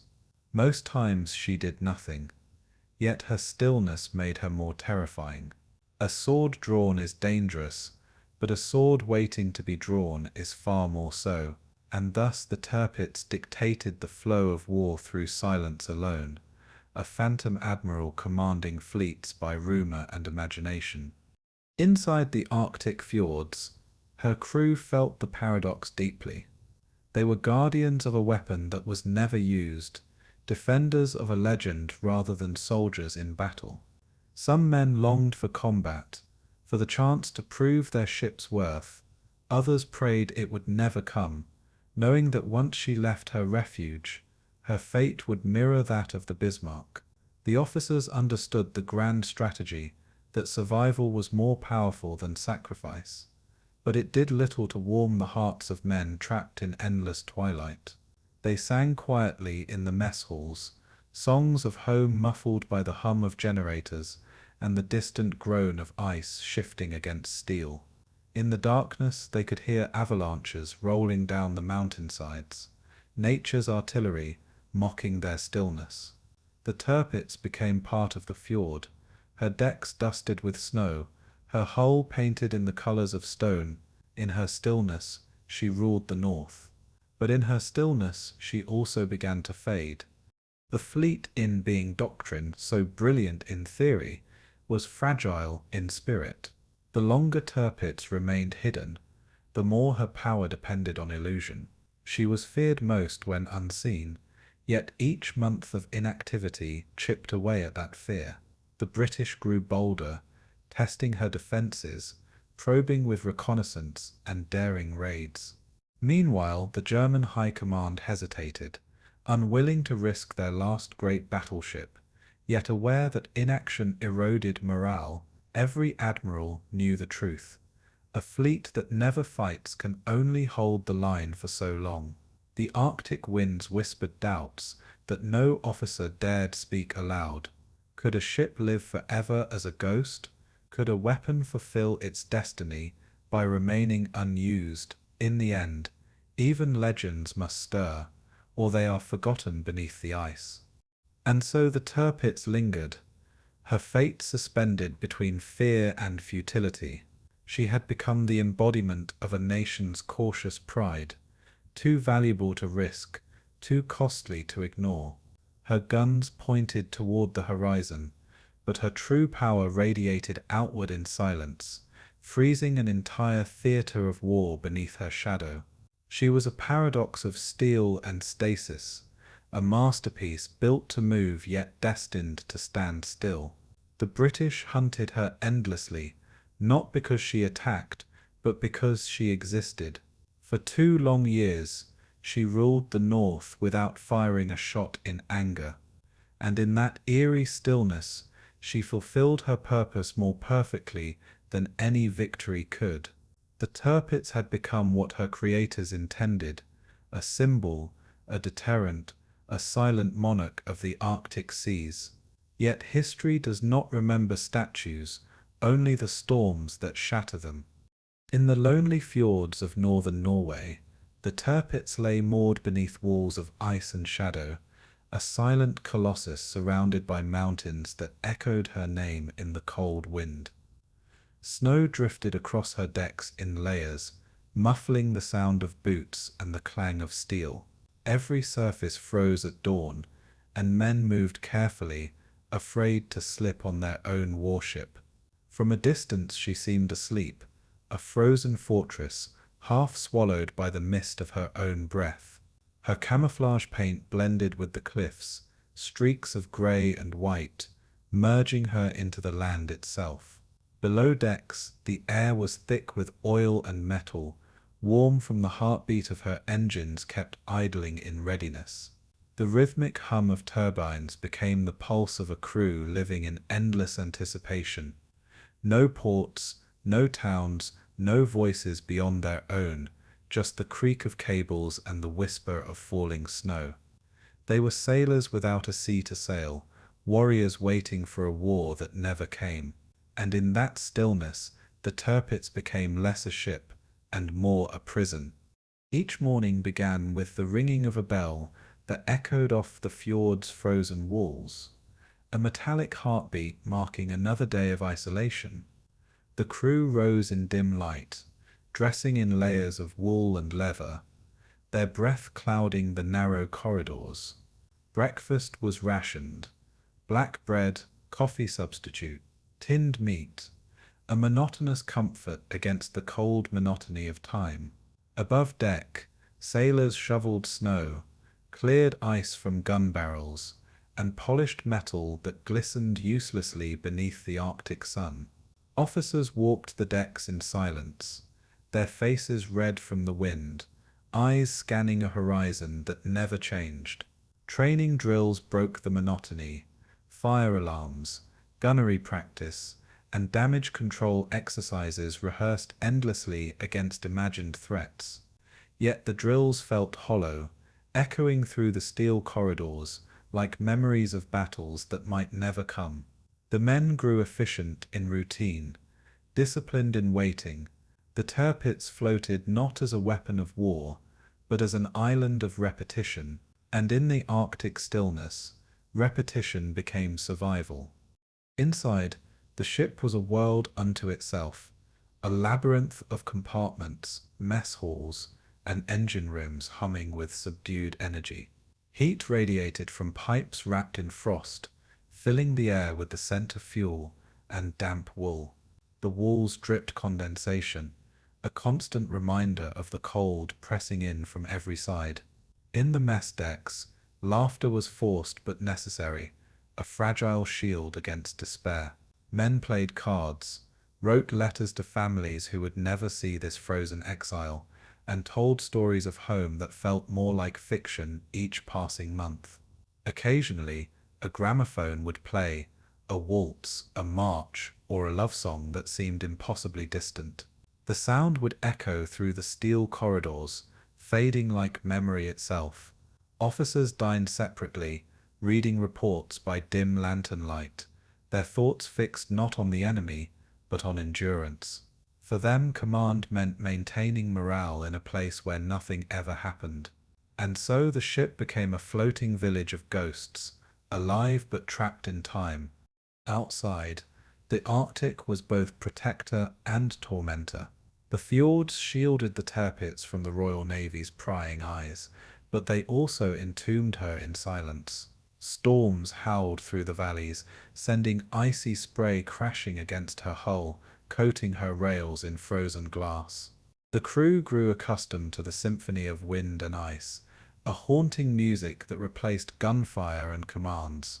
At night, the aurora painted the sky in ribbons of green and violet, its silent beauty mocking the ship's captivity. Some men stood on deck just to watch it, their faces pale in the ghostly light, thinking of the skies over their homes. The mountains loomed close, their reflections trembling in the black water, as though watching the Tirpitz from all sides. Even the fjord seemed to breathe with her, a living, icy cocoon that both hid and smothered her. Days blended into nights, marked only by the shift of duty and the slow crawl of frost across steel. And in that isolation, men began to measure time, not by hours, but by silence. Letters from home arrived rarely, carried through dangerous waters by submarine or aircraft. When they came, men gathered in the mess, opening them with shaking hands, the smell of ink and paper cutting through the metallic air. Some laughed. Others wept silently, hiding their tears behind mugs of coffee. News of the war outside came in fragments. Victories in Russia, bombings in Berlin, rumors of Allied landings in distant lands. For most, the war was an abstraction. Their enemy was not the British fleet, but the endless waiting. Officers posted updates on notice boards, each one read with hungry eyes searching for purpose. Shore leave was forbidden, for there was no shore to leave to, only snow, ice and cliffs that led nowhere. Once a crewman deserted into the mountains, leaving behind his uniform and rifle. He was never found. The Tirpitz kept sailing in circles of routine, even when she did not move at all, and in the endless Arctic dusk, every man dreamed of motion, the one thing they had been denied. The machinery never truly slept. Deep within the bowels of the ship, engineers maintained the turbines as though tending a sacred fire. Oil dripped in rhythmic beats, echoing like a metronome in the steel cathedrals of the engine room. They checked gauges, polished valves, and listened to the heartbeat of a giant that might never wake. The heat down there was suffocating, in stark contrast to the ice above. Men worked stripped to their undershirts, sweat freezing on their skin as soon as they climbed the ladders back to the upper decks. The engines purred like restrained beasts, their power leashed by orders that never came. To shut them down completely would mean defeat, to run them pointlessly was madness. So they were kept in readiness, half alive, half dreaming, like the ship herself. The Tirpitz waited, her great heart beating faintly beneath the frost, ready to strike a war that would never arrive. The seasons changed, but life aboard did not. Spring brought thawing ice and fog that hung thick as smoke, blurring the line between sea and sky. The men joked that they were invisible even to themselves. Ghosts in a grey world. Summer was brief and deceptive. Sunlight that glimmered on the water but offered no warmth. Mosquitoes rising from the fjord's still pools like living clouds. Autumn came too soon, the first flakes of snow falling on gun barrels, still cold from disuse. The cycle repeated, year after year, a calendar written in frost and darkness. Through it all, they maintained discipline. Uniforms pressed, boots shined, decks spotless. The Kriegsmarine demanded perfection even in solitude, and so perfection became ritual, and ritual became faith. But faith, even in steel, begins to crack under the weight of time. By 1943, the Tirpitz had become a legend of stillness, a sleeping giant both feared and forgotten. To her crew, she was home and prison, pride and punishment, monument and tomb. They had endured hunger, cold, and monotony, yet they remained loyal to the ship that defined their existence. The fjords, once their refuge, now felt like walls closing in. Outside, the world moved on. Battles raged in Africa, Italy, and the Pacific, but here, time stood still. And though her guns had not fired in battle, her shadow stretched far beyond the Arctic Circle, haunting the minds of men she would never meet. For the sailors of the Tirpitz, life in the fjords was not measured in victories or defeats, but in days survived. Their war was not one of movement, but of endurance. And in the deep silence of the north, endurance was victory enough, at least for a while. Far above the Arctic Circle, where the sea met the sky in endless twilight, the Tirpitz slept beneath veils of mist, unseen, yet never forgotten. Her name alone rippled through Allied command rooms like a chill through the spine of an empire. Admirals whispered of her tonnage, her armor, her guns that could tear a cruiser in half with a single salvo. Somewhere in the fjords the monster waited, unseen, unpredictable, and patient. Every convoy bound for the Soviet North carried that fear with it, a phantom that stalked them through ice and storm. Allied sailors called her the Beast of the North, though none had ever seen her shadow on the horizon. The Royal Navy had maps marked with her suspected lairs, red circles of uncertainty etched into blue Arctic charts. To them she was less a ship and more a curse, the possibility that could not be ignored. And so, in the summer of 1942, one word altered the course of hundreds of men at sea: Tirpitz. Convoy PQ-17, 35 merchant ships, carrying vital supplies to the Soviet Union, departed from Iceland on June 27, 1942, into seas that smelled of salt, diesel, and danger. The ships sailed in rigid formation, their decks laden with tanks, ammunition, aircraft, and fuel, lifeblood for the Eastern Front. Above them, the northern sun barely dipped below the horizon, casting a perpetual half-light that blurred time itself. Escorting them were destroyers, corvettes, and distant cruisers, guardians of a fragile lifeline through hellish waters. Yet every sailor knew what lurked to the east. Beyond the curtain of fog, the Tirpitz had moved. Or at least that was the rumor that spread through the fleet like frost across glass. Wireless transmissions spoke of her leaving her anchorage in Fjord, her massive hull slicing through grey waves toward the convoy's path. The rumor was enough to crack even the hardest discipline. Fear took form, and it wore the shape of a ship they could not see. Admiral Dudley Pound, sitting in London, felt the weight of uncertainty crush the logic of command. Messages from Norway were vague, yet all pointed toward one terrifying conclusion: the Tirpitz was at sea. In that moment, thousands of miles away from the frozen waters, one decision sealed the fate of a convoy. Pound ordered the escorts to withdraw, leaving the merchant ships to scatter and fend for themselves. The order came over the radio with the calm tone of military formality, but its echo carried despair. Captains hesitated, looking at one another in disbelief, torn between duty and survival. Convoy is to scatter. 3 words that unraveled everything. The Arctic winds seemed to grow colder as the fleet dissolved across the vastness of the sea. And somewhere, perhaps in those very fjords, the Tirpitz remained still, her guns cold, her crew unaware that she had already won a battle she never fought. For the men of PQ-17, the order was not salvation. It was a death sentence whispered through static. Once dispersed, the convoy became prey. German aircraft, submarines, and surface raiders descended like wolves, their coordination sharpened by years of practice. From above came the drone of engines. From below, the torpedoes' hiss. One ship after another erupted in fire, scattering oil and men across the black Arctic Sea. The smell of burning fuel, mixed with the stench of cold salt, drifting for miles through the endless daylight. Survivors clung to debris, their cries lost to the wind.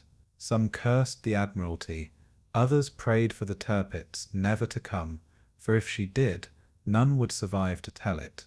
In 48 hours, the Arctic became a graveyard, and all of it, every flame, every frozen corpse, was born from the fear of a ship that never appeared.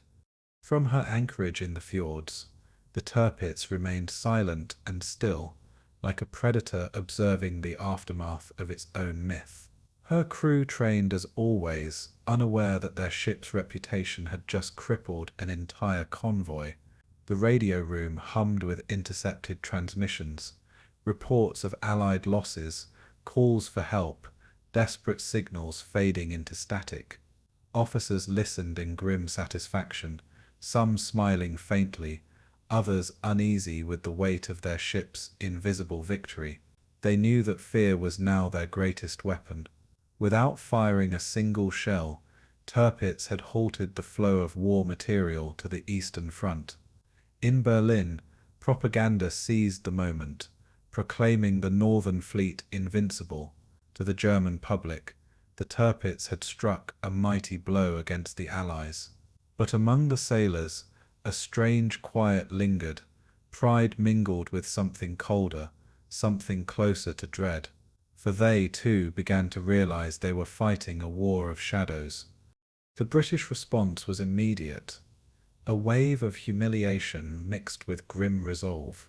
Churchill, upon hearing of the convoy's destruction, slammed his fist upon the table and cursed the ghost that haunted the Arctic.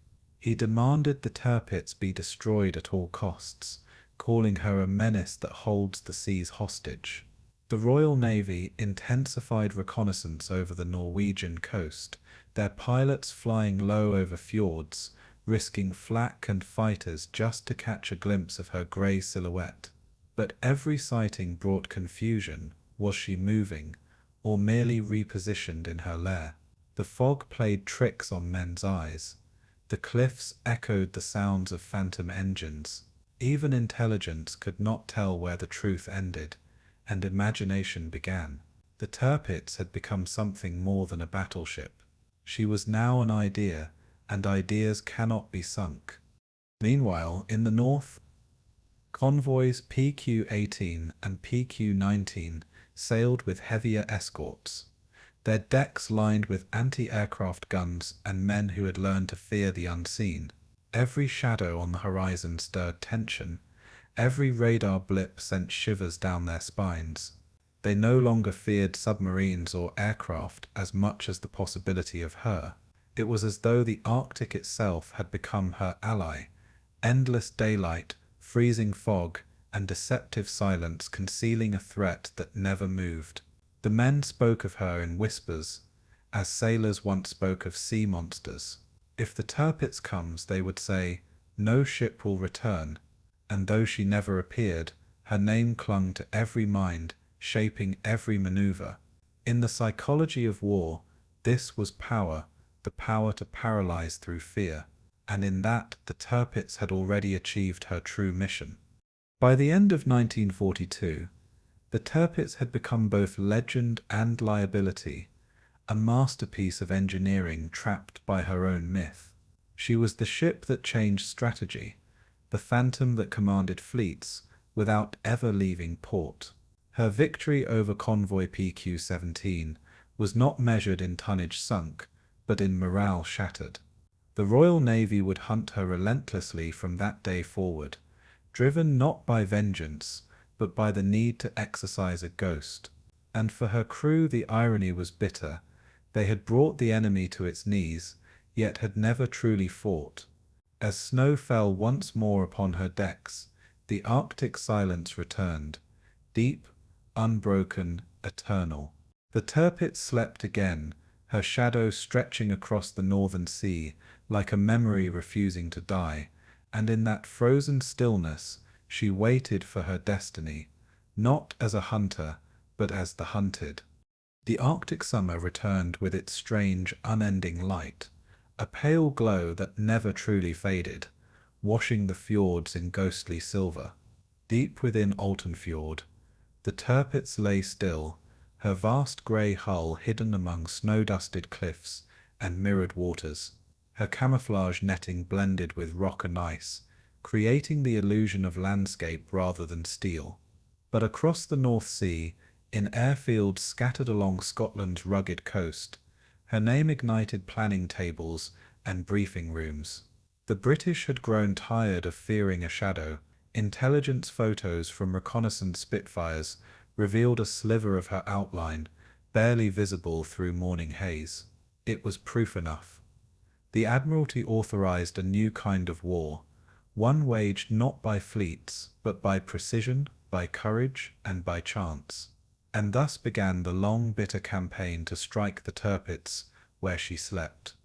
At first came the eyes, reconnaissance pilots skimming low over Norway's serrated coastline. They flew through blinding fog, sleet and flak, their engines straining in thin, freezing air.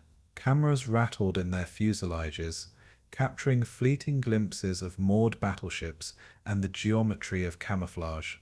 "There she is," one pilot whispered over the radio, his voice breaking through static, the monster herself. The photograph that returned showed little more than shadows and ice, yet within those lines, analysts traced the unmistakable form of the Tirpitz. The British had found her again. Still, finding her was not the same as killing her. The fjords were nature's fortress, their narrow entrances mined and guarded, their cliffs lined with anti-aircraft guns that spat fire into the clouds. To reach the Tirpitz was to fly into a labyrinth of death, yet from that moment she was never safe again. In September 1943, the Royal Navy conceived an audacious idea to send men beneath the sea rather than above it. Operation Source was its name, and its weapon was as strange as it was desperate. The X-Craft, a miniature submarine built for suicide missions, barely large enough to fit a handful of men, each carried explosive charges designed to detonate beneath the hull of the great battleship. The crews trained in secret, their lungs filled with diesel fumes and fear, their nerves tested in silent, flooded simulators. One sailor called it crawling into a steel coffin. Yet they volunteered, not out of glory, but out of grim necessity. For each knew the Tirpitz cast a longer shadow with every passing day. Their mission was simple in theory and nearly impossible in practice. Penetrate the fjords, slip past nets, mines and patrols, and cripple the pride of the Kriegsmarine. The X-Craft departed from Scotland, towed across the North Sea by full-size submarines, their crews confined in darkness and dampness for days. Inside, the air grew thick, the pressure maddening, and the clock merciless. When they finally reached the Norwegian coast, the tiny craft detached and crept toward their prey, moving at barely 3 knots through black, icy depths. Above them, the mountains loomed like ancient sentinels, their reflections fractured across rippling water. The Tirpitz lay anchored ahead, surrounded by smoke screens and sonar buoys, her crew unaware of the intruders approaching from below. Then came disaster. One X-Craft entangled in nets, another crushed by explosions, and a third lost entirely. But 2 survived the gauntlet. They pressed on, undetected, beneath the shadow of the giant they had come to kill. In that moment, the war became personal. Man against machine, courage against inevitability. Just before dawn, on September 22nd, 1943, the stillness of the fjord was broken by a sound too deep to be heard, the pulse of detonators beneath the sea. The X-Craft had succeeded. Explosive charges clung like barnacles to the underside of the Tirpitz, their timers counting down in silence. On the bridge above, German officers noticed a faint vibration beneath their boots. A heartbeat later, the water erupted in geysers of steel and fire. The blast lifted the battleship in her moorings, tearing through her hull and bending her propeller shafts. Inside, sailors were thrown against bulkheads, instruments shattered, steam pipes burst. For a few terrifying seconds, it seemed the Tirpitz might capsize. But she did not die. When the echoes faded, she still floated, crippled, yes, but alive. The lonely giant had been wounded, not slain. In Berlin, the news was first met with disbelief, then fury. How could the enemy reach so deep into occupied Norway? How could such small machines achieve what air fleets had failed to do? Hitler's rage was volcanic, demanding vengeance and tighter defenses. Repairs began immediately, crews working through snow and blackout nights, welding new armor and reinforcing her hull. The Tirpitz was to be restored, her reputation salvaged from humiliation. Yet among her crew the mood had changed. They no longer felt invincible. The fjords no longer felt safe. The mountains that once protected them now seemed like prison walls, and somewhere above those grey peaks, the British waited, already planning their next strike. The attacks that followed came from the sky. Lancaster bombers flying from distant Scottish airfields braved flak, storm, and exhaustion to find the Tirpitz again.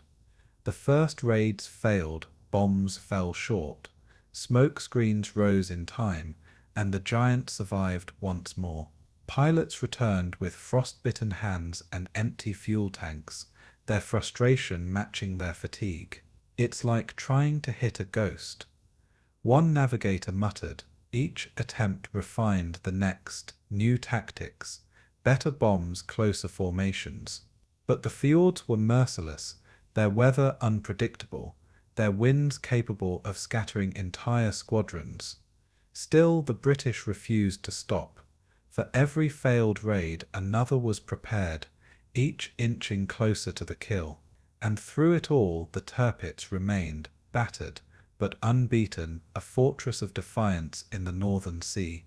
By late 1943, the campaign against the Tirpitz had become an obsession, a duel between endurance and engineering, faith and fate. She no longer sailed, no longer threatened convoys, yet still consumed resources and attention on both sides.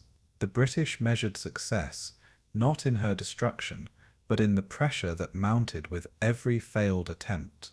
The Germans, meanwhile, measured time, knowing each sunrise brought another chance of annihilation. The midget submariners who had survived their mission were hailed as heroes, though many never returned home. Their courage had shifted the balance. Their failure had proven possibility. Above all, the Tirpitz had learned to fear what she could not see. The hunters had become relentless, and as winter once again gripped the fjords, the stage was set for the next act in the slow, methodical death of the lonely giant. Night in the Arctic folded itself like a dark, salt-stiff blanket over the Norwegian coast, as small shadows were towed westward beneath the moonless sky. The X-craft moved silently, nerveless boats in the belly of larger submarines, their metal skins creaking with cold and expectation. Men lay rigid in cramped compartments, breath fogging in the stale air, each heartbeat a metronome counting down to either glory or oblivion. Above them, patrols cut arcs of light across the water, and the fjords waited, patient and hungry. The operation had been assembled in the hush of admiralty rooms, where charts and photographs were thumbed until the routes became familiar as prayer. Secrecy was a blade. A single slip would mean disaster for the tiny craft and their crews. Training had taught them to think like shadows, to feel the tide, to read the sonar blips, to become two people at once, brave and careful. The crews murmured together, stripped of bravado and full of a quiet resolve that steadied trembling hands. They carried with them not just explosives, but the hope of unmooring one of the Kriegsmarine's greatest threats. The fjord knew nothing of plans. Tow lines slipped, and the X-craft emerged into the cold, a procession of miniature hulls moving like ghost fish beneath the waves. Instruments glowed dimly, gauges ticked as the tiny engines whispered, and the crews strained to hear not sound but silence. Above, the blackout skyline of Norway showed only as a jagged tooth against the low clouds, while below, the sea closed around the craft like a waiting mouth. Nerves throbbed, hours stretched into a single taut second. The men navigated by dead reckoning, and nerves honed by endless drills, each course correction a prayer against detection. Minds lay like sleeping beasts in the deeper water. Nets hung like invisible fences across channels. Escort boats cut the fjord in slow, watchful circles. The slightest mistake could snare them, rip them open, and send their fragile craft to the bottom with all hands lost. Yet they had no alternative. The Royal Navy had chosen this razor-edged tactic because other methods had failed to breach the fortress of steel in which the Tirpitz hid. They crept forward. When the X-craft finally surfaced at periscope depth, the silhouette of the Tirpitz loomed enormous and still, a sleeping mountain of plates and guns balanced on glassy water.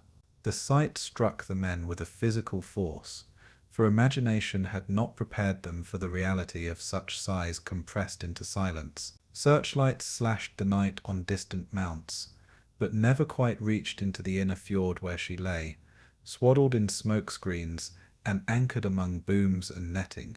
The tiny crews watched through narrow viewing ports as sentries paced the decks above, like larger, slower predators ignorant of the small hunters beneath. Fear ran a cool line through the hulls, steadier than adrenaline. Each X-craft bore 2 huge explosive charges slung like sleeping whales beneath their bows, mines designed to be magnetically attached, and set with timers that would delay destruction until escape, if escape were possible. Attaching charges required the divers to expose themselves to bitter water and to enemy detection, to become hands that moved where swords could not reach. The men always trained.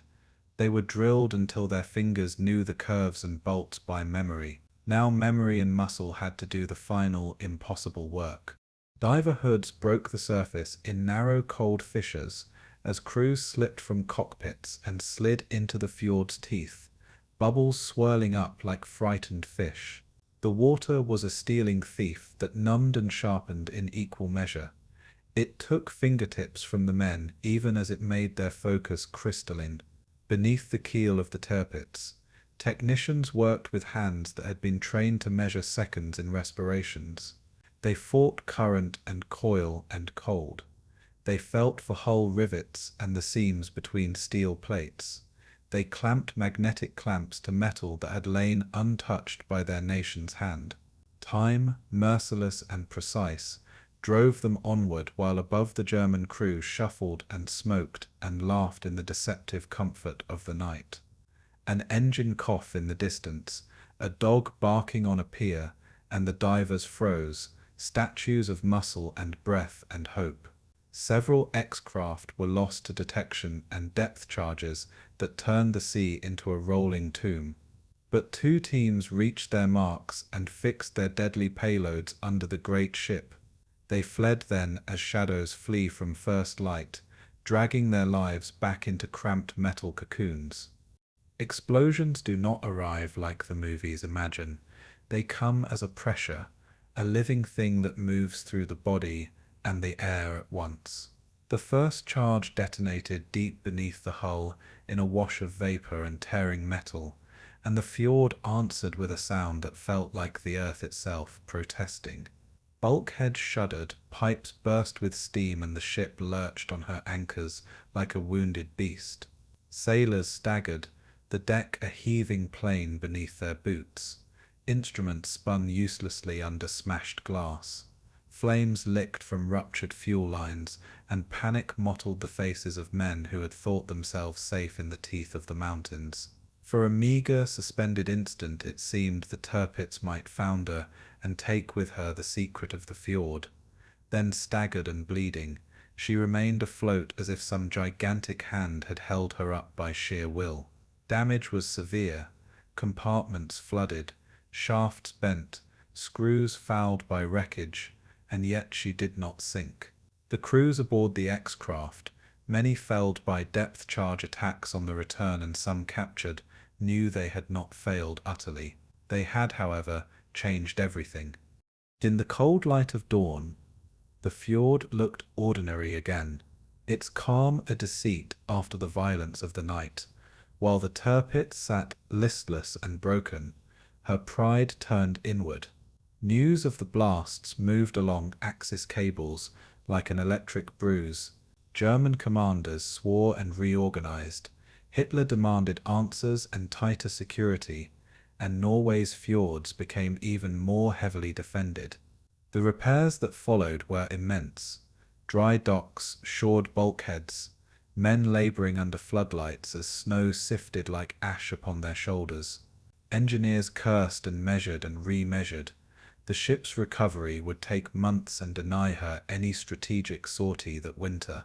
In London and in the Admiralty, the operations planners received the news with a mix of exhausted relief and the keen knowledge of cost. The bravery of a few had put months, perhaps years, into the Allies' favour. For the sailors who had ridden those X-craft, the men who had breathed their last breaths of quiet air in cramped, doomed metallic bones, the victory tasted of salt and steel and the bitter knowledge that others had not survived to see the consequence. Their names did not always appear in victory parades, but their acts did shape the path of the campaign. German propaganda stitched a version of events that aimed to minimize humiliation and magnify resolve, while Allied broadcasts tried to place the raid into the long ledger of pressure being applied to the Nazi navy. Newspapers ran images of smoke and of men in uniforms. Histories later would debate the precise technical effects on propeller shafts and hull plating. But inside Fjord itself, the human accounting was immediate and raw.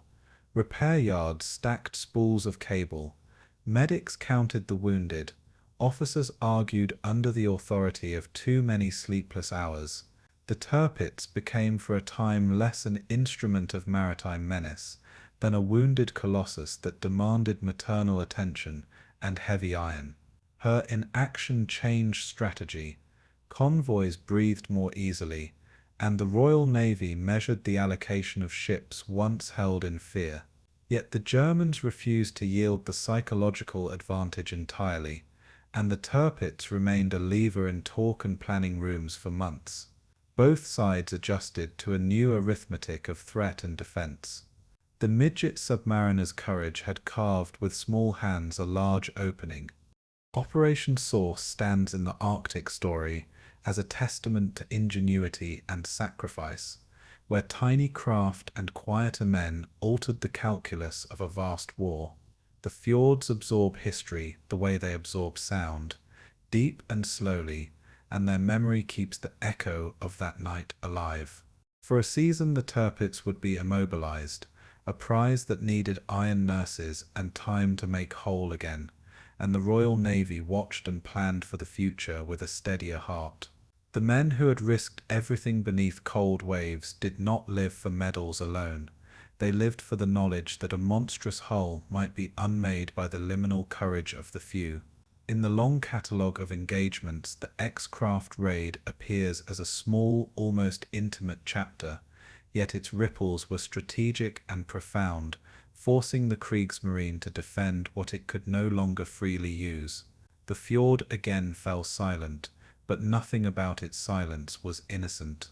And in that silence the sea kept the memory of hands that clung to metal, and of the brief, terrible triumph that came from the black throat of the deep. The first concussion struck like a struck bell through steel, a pressure wave that did not merely vibrate the Tirpitz, but seemed to tilt the world around her into a new tilt of danger and urgency. Men on deck were thrown to their knees by the invisible hand of the blast. Below decks, gauges spun, and the groan of twisted frames announced a language of damage no technician wanted to read. Flood water rushed through seams and hatchways with an animal, eager movement filling compartments meant to hold only rhythm and machines. Men hammered at valves with gloved hands that shook, while alarms chattered like birds trapped in wires. The smell came next: hot oil, the metallic tang of ozone, and the acrid soup of burning insulation rising through vents into the ship's throat. Engineers wept quietly and recalculated in clenched, precise increments. A list of casualties and structural compromises was laid out in ink, and in the way men moved. Pumps began the slow, mechanical argument against the sea, and lost. Repairs would be measured not in days but in months. The fjord held its breath. Alarm bells and portable lights turned the ship's innards into a map of small dramas. Electricians fought for power, welders for hope, and medics for the quiet lives that still clung to the tilted decks. A diver's clipboard, found later and water-blotted, listed breaches in shorthand that read like a litany: bent screws, sheared bolts, fractured bulkheads. The engineering officers moved with a kind of ruthless clerical calm, counting and prioritizing as if triage could be applied to iron as well as to flesh. Every flooded room carried with it the history of the ship's voyages, now ruined by salt and pressure, and the careless appetite of an explosive. Crews labored under sleet and floodlight, their breath visible in the cold air, while steam from ruptured lines fogged the windows like whispered signals. Men who had been boys when the keel was laid were now overseers of catastrophe, sentries against the slow surrender of hull and heart. The Tirpitz's mammoth weight bore down upon the slips, and the slips bore down upon men's patience. Time became the enemy's ally, and the dockyard's enemy too. In the repair yards, decisions were argued late, and then enacted with the efficiency of machines. The ship did not yet know whether she would float again. Sheets of steel had to be cut, measured, and replaced. Each new plate required meticulous alignment to keep the armor's promise intact under future strikes. Riveters worked like percussionists in a drumming line, sparks flying like entropy incarnate. The shock had unseamed compartments intended to be watertight, and the compromises were both structural and moral. Every repair signified a concession and an insistence at once. Long beams were craned into place and cables rerouted, and the shipyard smelled perpetually of burning lead and hot iron. Men slept in canvas shelters in the yards, waking to coffee that tasted of soot and the same stubborn purpose. Engineers consulted sea charts and naval architects, while officers argued over the sequencing of work like doctors arguing over surgery. The logistical tale stretched into Norway's mountains and back to German factories, and the lifeline of parts and personnel became a story of movement across frozen roads. Heavy cranes groaned, as if in sympathy with the hull's pain and the fjord's cold. Each step forward in repair was also a step into vulnerability, for while the Tirpitz lay exposed, enemy eyes and planes plotted. The temporary peace of the fjord was brittle. In the crew's quarters, an odd hush took hold, as the men faced a new rhythm of waiting punctuated by bursts of frantic labor. The ship's routine had been rewritten by rupture. Letters from home grew more urgent. Mothers and wives asked for news, and the men answered with the sparse diplomacy of steelworkers. Rumors circulated about timelines and possible redeployments, as if talk could scaffold reality into returning to its prior shape. Some sailors busied themselves with minor fixes, finding agency in small, exact tasks that kept hands from shaking. Others sat or paced, their silence a kind of tribute to those in the sick bay or in the sea. The commander made rounds with an expression like a map folded wrong, and when he spoke his words were tempered by a knowable restraint, meant to steady both crew and chain of command. The ship's chaplain moved through corridors with a quiet that felt like a benediction, offering cigarettes and prayers in equal measure. Outside, the fjord's water lapped at the concrete, and the mountains watched like indifferent judges. News from command filtered down through radio and courier, bringing faint relief and fresh requirements. The long repair became not merely technical work, but an exercise in morale and the management of fear. Engineers assessed the bent propeller shafts and the misaligned gearing with instruments and calloused fingers, tracing the dance of metal that had failed them that night. The diagnosis was uncompromising: alignment lost, bearings burned, shafts stressed beyond immediate remedy. Fabrication of new components required workshops that were themselves under strain from demand, and the necessities of war. Skilled metalworkers were diverted from other projects to focus on the Tirpitz, the nation's industrial network bent in a slow arc to accommodate a single hull.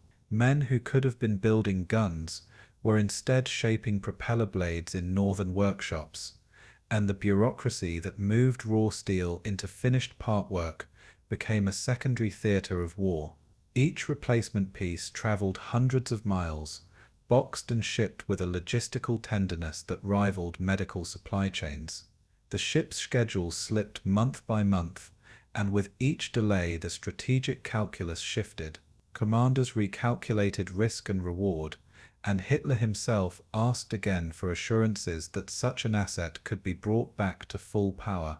The Tirpitz's future was now an item of national debate, as much as a matter of dockyard labour.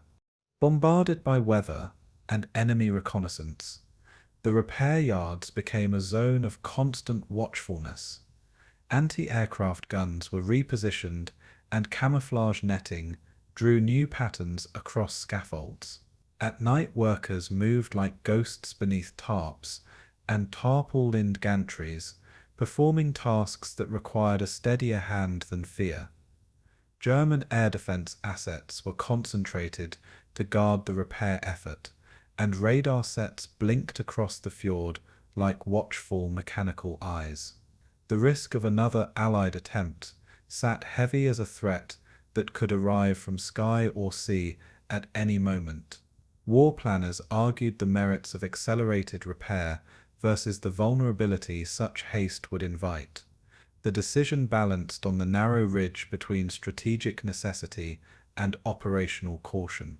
Supply convoys that fed the yard were armed and escorted, and each delivery felt like a lifeline threaded through potential ambushes. Small boats shuttled skilled workers across the icy water, their wake slicing through the stillness like scars. The press of men and machines turned the fjord into a kind of industrial front, and the human cost of those labours was recorded in exhausted faces and in the occasional list of casualties. Men grew leaner and more resigned, their patience welded to purpose. The Tirpitz herself maintained a presence, silent and massive. While men attempted to stitch her back together, she was a stubborn patient in a hospital of steel. Surveys of internal damage revealed that shock had propagated along unexpected lines, buckling supports and deforming frames in ways that required intricate and time-consuming repair. Shipwrights had to fashion custom bracing to restore hull integrity without adding so much weight as to compromise draft and performance.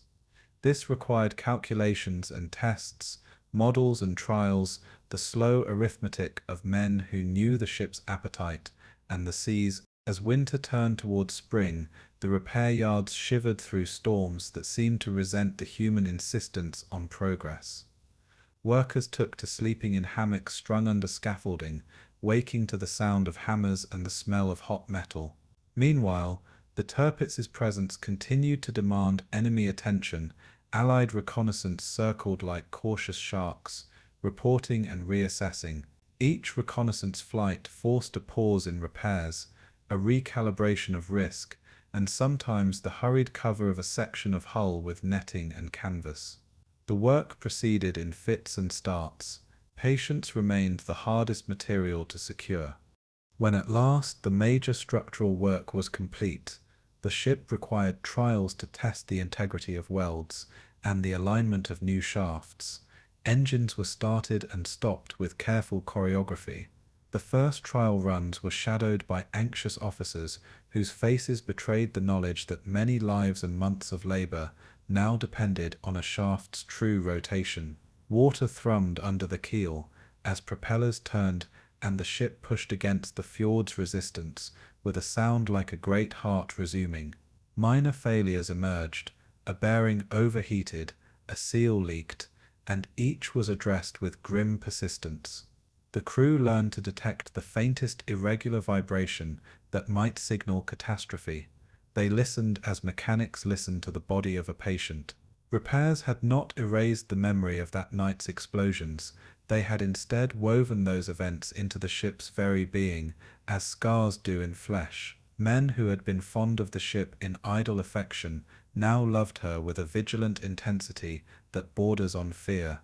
When the firing and steam tests concluded without further disaster, it felt less like triumph than like the cautious turning of a page. The Tirpitz remained a powerful instrument, but also a reminder of fragility within power.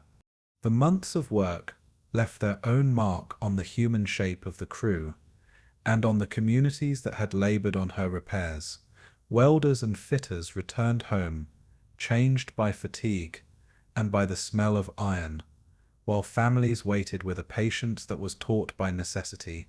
The winter's repairs had become a narrative of small sacrifices and of expertise marshaled into a defensive achievement that postponed but did not resolve the ship's destiny. Politically, the repairs bought time. Strategically, they reshaped the options on both sides. For the Royal Navy, the knowledge that the Tirpitz could be rendered temporarily impotent encouraged more aggressive convoy planning.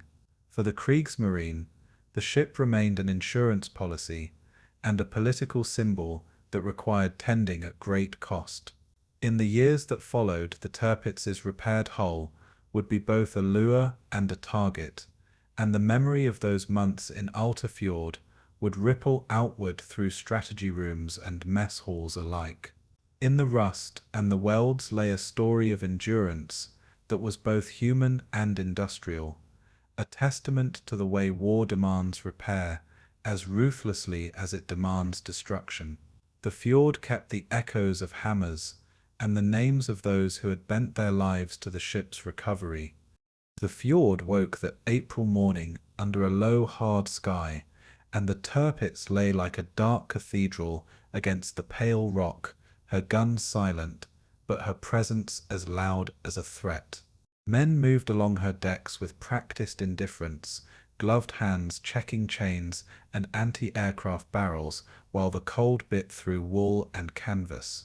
In British briefing rooms, the raid had been built up from intelligence, charts, and a fierce impatience that equated action with justice.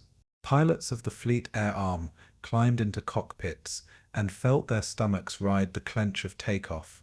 They smelled aviation oil and the citrus tang of de-icing fluid. The plan was precise, almost surgical, and the crews rehearsed approaches like liturgies of violence. Radar in the fjord blinked and called out the approach of small, fast dots that would become silhouettes against the sky. On board the Tirpitz, lookouts reported atomic quick shadows, and men searched the horizon for shapes that meant ruin. The attack was not merely military, it was an argument delivered by steel and flame. When the first dive bomber peeled over the ridge, the fjord itself seemed to exhale. Impact followed. Waves leapt under the first explosions and water sprayed like the white pages of a book being torn. Bombs struck with a percussion that turned steel into a choir of screaming seams. The ship shuddered under the blows, and smoke found its way into compartments that had not seen petition or prayer. Men who had spent months in the shipyard now ran toward the danger as if repair could be a weapon as well as a remedy. Fires ate at superstructure, and the acrid taste of burning paint filled throats. The smell of cordite and melting copper layered over the metallic tang of seawater. Anti-aircraft guns answered with a staccato of tracer that stitched the sky with orange threads. Pilots dove again and again, each pass a promise to themselves that they would leave nothing untried. Below decks, engineers wrestled with splintered piping and ruptured electrical feeds, improvising couplings under flashlight. The ship bled systems as men bled too. The bombardment continued. Inside an operations room, the captain watched the tactical maps with a face that refused confusion, but recorded the inevitability of damage with a cold arithmetic. Reports came in clipped, and then longer, as officers found words to describe broken things. Hydraulics failed, a secondary magazine smoked, an AA mount was silenced. The The crew's medics set up triage amid the rumble of distant engines and the nearer groan of twisted metal. A seaman with a face still boyish from some innocent town, clutching a shrapnel wound, looked at his hands as if they belonged to someone else. Elsewhere, a petty officer directed bucket chains and fire hoses with a voice that did not waver while his hands trembled. Men sheltered wounded faces with blankets, as if warmth could bind bone and spirit alike. The ship's log would later catalogue times and hits, but in the moment time was measured by the length of a scream and the interval between explosions. Through it all, the Tirpitz rode on the fjord as if on rails laid by fate. The raid pressed its case. From the attacking arcs, the pilots reported the Tirpitz as a target that refused to look like defeat. She remained hulking, streaming smoke, and yet obstinately afloat. Each strike had a tactical hope. Crater a barbette, jam a turret, break a shaft, and each pilot felt the high, clean satisfaction of having done what was asked. Some returned with their aircraft torn and patched in ways that would not have passed peacetime inspection. They spoke in the mess of flak that sounded like heavy hail, and of apprentice luck. Back in the fjord, to the men on deck, the strike felt like a judgment they had known was coming, finally pronounced.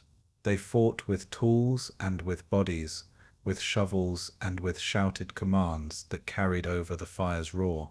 The Norwegian shoreline watched, and men in cottages sheltered their faces and listened. The old fjord elders remembering raids and occupation as if the world moved in repeating frames. For all its mechanical enormity, the Tirpitz could not escape the human register of fear and endurance. The smoke thickened, and the air grew heavy with salt and gunpowder. The first day's damage was assessed, and the tally began. Repairs that had once been long arcs of labor were now compressed into frantic sprints under the vigilant, suspicious sky. Welders worked against both time and the threat of renewed attack. A steel worker described later the sensation of the hull trembling under his feet as a kind of dying animal's last resistance. Parts were cannibalized from other sections, and cannons were shored with wooden coffers and chains like makeshift bones. The fjord's tides continued to lap at scaffolding, while searchlights swept the low cloud for returning threats. Officers negotiated with dockyard foremen over priority, as if the ship were a patient whose vital organs competed for oxygen. Outside, reconnaissance reported the presence of additional enemy carriers, and the air felt like a blade poised to strike again. The men repaired with a desperation that did not assume success. They repaired because not repairing was to acquiesce. The Tirpitz's steel took more blows than blood this time, but both were present. The mountain slopes echoed with the rhythm of human labor. Operation Tungsten revealed the limits of hiding. The fjords were sheltered but not sanctuaries, and the Tirpitz was both a monument and a target. Naval staff in London watched reconnaissance photographs with a grim satisfaction. Analysts saw that the ship's resilience was not infinite, and that a window of vulnerability had opened. For German command, the raid was a shock that forced a diplomatic and strategic conversation about whether such a ship could be worth the drain she imposed on resources and on men. In the mess halls of Britain, the raid was celebrated courteously with the knowledge that one successful strike did not end the story, nor did it eliminate the myth that had grown around the Tirpitz, nor the political calculus she embodied. On the ship, sailors counted the cost in wounded and in sleepless nights, and they rebuilt with hands that learned to be both practical and patient. The fjord, indifferent but witness, resumed its quiet. The men who had lived through the explosions carried the sound inside them like a newly learned name. Pilots who had flown the dive bombers would later describe the attack as a fragile ballet of machines and nerves, a choreography designed to thread between anti-aircraft bursts and shifting weather. They remembered the thrill of seeing their ordnance find its mark, and the cinematic sight of smoke blooming from the deck, as if the ship were wounded in a ritual. Yet among these remembrances were also the more private notes. The sight of a comrade's plane disappearing into spray, the way a survivor's hand shook while lighting a cigarette on return, the taste of salt and metal that clung to the mouth. Back in the fjord, inspectors catalogued splintered armor and the indignities of blast across decorative brass and finely machined fittings. The Tirpitz's wounded hulk became an archive of both failure and stubbornness. Repairs would follow, but the ship's aura had shifted. What had been a spectral threat now bore visible scars that could be measured. Strategists on both sides took note. The raid had been a tactical success and a moral statement. The air settled into cold, and the fjord resumed its steady, indifferent breathing. In the days after Tungsten, the narrative split between technical reports and the human cost. Engineers wrote memos about structural compromise, and officers recorded the exact time when certain systems failed. Survivors wrote home in a staccato of sentences that hid more than they revealed. And in villages along the coast, people compared rumors with the thin facts that filtered through censorship and hope. The Tirpitz remained afloat and formidable, yet never the same in the eyes of those who had watched her roar go slack with smoke. The raids had punctured the invincibility that had once wrapped her like a cloak. Naval planners concluded that the ship was no longer solely a fleet in being but a focal point inviting further action. Operational planning rooms rebalanced priorities and resources as a result. Men who had been aboard described how the ship's size could make survival feel both more probable and more fragile. In the fjord, the sound of hammers and the smell of tar returned as if to prove that repair could also be a reply. The ship's silhouette lingered under cloud and cliff. Operation Tungsten closed as a chapter that altered both the Tirpitz's physical condition and her symbolic power. And the men who had lived through it carried home a knowledge that steel could be mended, but not the memory of smoke and falling. The raid had not destroyed the giant of the fjords, but it had given the giant visible wounds and the world a lesson in the limits of sanctuary. In that lesson, the wider war found a rhythm, that even the loneliest, most impregnable thing could be reached if enough courage and craft converged. The fjord kept the echo of engines and the names of those who had flown and those who had fought, and the story of Tungsten folded into the long ledger of conflict, where myth met the hard arithmetic of damage and repair. The fjord became a ring of steel and smoke, a deliberate landscape of camouflage nets draped like funerary shrouds over hidden docks, while men in oily overalls threaded cables and strung false contours to confuse the eye. Night came. Searchlights swept the black like knives, cutting the water into silver shards and exposing the cramped silhouettes of watchmen on the cliffs. The alert sounded. Anti-aircraft batteries crouched on promontories, with their barrels hunched like restless beasts, trained to a horizon that could turn from placid grey to swarming menace without warning. They waited. Fuel trucks and repair barges lay under tarpaulins, their outlines softened by the constant, weary smoke that blurred the fjord into watercolour.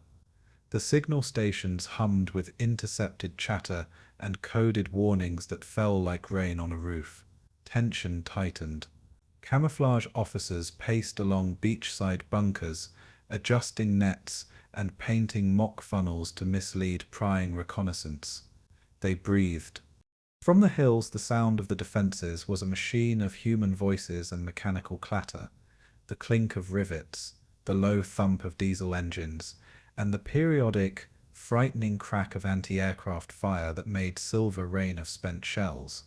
Men listened. Women in nearby fishing hamlets watched with folded arms, the light from kitchen windows trembling as flares turned the night into day and then back into a bruise. They waited. Patrol boats snaked through inlets with muffled engines and crews hunched under oilskins, their binoculars catching glints on the water that might be friend or foe depending on a single wink of metal. They scanned. In the shipyard, welders kept time with hammers and torches, sparking bright arcs into the long Arctic dusk, while mechanics chewed at stubborn bolts and patched splintered plates. Work continued. Mess tins slid across tables, hot stew steaming into cold air, and men spoke in the low, hushed voice of those who accept danger as daily bread. They ate.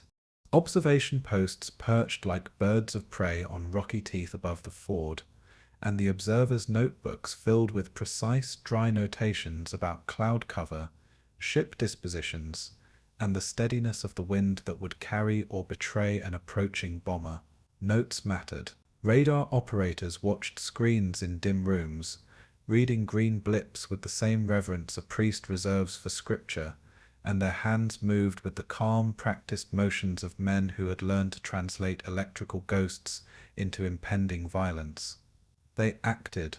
Barrage balloons cast great round shadows by day and trembled like enormous moths by night, tethered to the cliffs and to the fragile hope that altitude could buy a fraction more warning. They guarded. Signal flares traced arcs across the sky that were both map and message, and the ford's mirrored surface took them and returned thin, trembling reflections as if the sea itself were answering. The lights pulsed. In that lattice of sightlines and sound, nerves were the most expensive commodity and sleep the rarest. Men lost sleep. Engineers hardened positions with concrete and rebar, fashioning small fortresses among the scrub and snow, where anti-aircraft guns could be emplaced with 360-degree arcs, and stores of ammunition could be buried like bones beneath the surface. They labored. Trenches were cut into the peat and frozen ground, lined with sandbags and improvised timber, and the wounded who returned from raids were led there for quiet convalescence beneath the roar of aircraft engines. They healed. Smoke screens were practice in the physics of illusion. Oily plumes vented from pontoons and drifted to meet incoming planes with an intentionally created confusion that turned sight into a risky argument. They obscured. Camouflage artists painted false decks on flat ground and placed dummy outriggers where a ship might be parked, and enemy reconnaissance photographs later showed a fjord full of spectral vessels that were not real. They deceived. In the guardhouses, watchers recorded the names of incoming aircraft and wrote them into registers like entries in a ledger of patience and fear. They recorded. Air raid sirens became the fjord's metronome, a shrill voice that could empty a shoreline cafe and send men running toward guns and shelters, while children pressed faces to frosted windows to watch tracer weave the air into bright, dangerous stitching. Sirens wailed. The sound of planes overhead was a constant, a low and terrible humming that shifted in pitch and meaning depending on whether it came from Allied engines or Axis reconnaissance, and sailors learned to tell friend from foe by nuances in that skyborne music. They judged. Fire control teams practiced drills until their hands moved before the brain could decide. Range tables and bearing charts were memorized and repeated, like catechisms to steady the pulse when the first flares blossomed. They rehearsed. Medical detachments carved out bins and rows for casualties and placed crude crucifixes above stretchers where there was no priest and the men needed something sacred to hold onto. They tended. Naval engineers paced through hull plans and damage control schemes, imagining worst-case ruptures and the sequence of steps that might close valves and beat back ink-dark water. They planned. Communication lines knitted the ford together in an anxious web, field telephones with cords that iced in winter, radio sets that hissed with static, and runners who carried messages between posts when technology failed and the terrain would not forgive a dropped line. Messages linked. Officers met in cold, cramped rooms with maps spread on tables and fingers tracing possible approaches, while the kettle shrieked, and no one pretended the tea could wash away the facts on the folders. They conferred. Night drills under simulated attack taught the men to move as a single organism, to light smokescreen burners and seal hatches in a choreography where error could cost everything. They practiced. Civilian fishermen were co-opted into watch teams and taught to identify unusual wakes and to bring small boats to safety if ordered, their livelihoods momentarily traded for the ford's defense. They helped. The camouflage nets were mended and remended, patched like a quilt until the fabric was more story than concealment. They patched. Supply convoys crawled in under cover of coastal darkness, escorted by corvettes that slipped through narrow passages and left the waves whispering in their wake, as if the sea itself kept the secret. Convoys moved. Nightly stokers hauled coal and oil up gangways, their palms slick with sweat and grease, while their breath steamed white in the frigid air, and they counted each delivered crate like a small triumph against attrition. They counted. Ammunition stores were inventoried with unforgiving precision. Shells were stacked like mute testimony to the scale of what might be required, and engines were overhauled until their sounds matched the metronome of readiness. They measured. The Fjords men learned to sleep in bursts, to drink quickly and to laugh, in short, brittle bursts that balanced terror with gallows humor, and to sing quietly under the moon when the long strain threatened to unroot them. They survived. From reconnaissance planes the fjord looked ordered and prepared, and from enemy perches it looked like a tight knot of obstacles and traps, designed to delay rather than to invite frontal assault. Planners on both sides saw in those images the space for advantage and for danger. Observers judged. For weeks the pattern repeated. Alerts and false alarms, drills that turned to real alarms, the sudden flare of engines, the scatter of exploding shells, and then the slow, exhausted refit of men and material in the shocked silence that followed. The cycle turned. Commanders on shore and captains afloat adjusted plans continuously, trading off repair schedules and munitions allocations, while political pressure in distant capitals added urgency to every decision. They negotiated. In the hush between sorties, men walked the decks and cliffs and spoke in low voices about family, about small mercies, about the day the war might end and the fjord would return to its quieter life. They hoped. The fortress endured through labor and improvisation, an engineered answer to a persistent, encroaching threat. It endured. In the long ledger of conflict, the fortress at the fjord became a study in applied patience. Camouflage and batteries, smoke and deception, combined with sheer human stubbornness to transform geography into a defensive argument that absorbed time, attention, and resources. It held. The men who manned the nets and the guns measured survival in routines and small economies of care, and their stories threaded the place with a human fabric that both concealed and revealed. They remembered, as the air alerts continued and seasons shifted, the fjord's silence between raids grew heavy with meaning, for every quiet hour was both respite and a reminder that vigilance must never be allowed to slacken. They watched. In that arrested, watchful stillness the Tirpitz and her guardians learned one of war's oldest truths, that a fortress is less a static thing than a living pact between men, machines, and the stubborn landscape that will not surrender its secrets without price. They kept faith. The summer of 1944 began with expectation thick in the air, an invisible weight pressing down upon every pilot, mechanic, and intelligence officer in the Royal Navy. From the decks of the carrier Formidable and her escorts, men peered toward the Arctic horizon, their breath turning white in the wind that smelled faintly of oil and salt. Orders came crisp and clear over the comms. Operation Mascot, another attempt to strike the phantom battleship haunting the fjords of northern Norway. The Tirpitz had survived submarines, mines, and bombs, Her survival had become a personal insult to Britain's airmen. Crews prepared in silence, checking gauges, loading ordnance, testing engines whose roar would soon shake the steel decks beneath their boots. The Arctic sky was low, the light diffuse and uncertain, the color of unpolished lead. It was perfect weather for hiding, and dangerous weather for hunting, but there was no choice. The target remained an obsession, a ghost that refused to die, and so they flew toward the north once more, into fog thick as wool and a fate that mocked their courage. Over the fjords, morning broke in veils of shifting grey, the sun a pale coin glimpsed only in fragments between slow-moving curtains of mist. The pilots squinted through goggles beaded with moisture, the landscape below flickering in and out of view like a hallucination.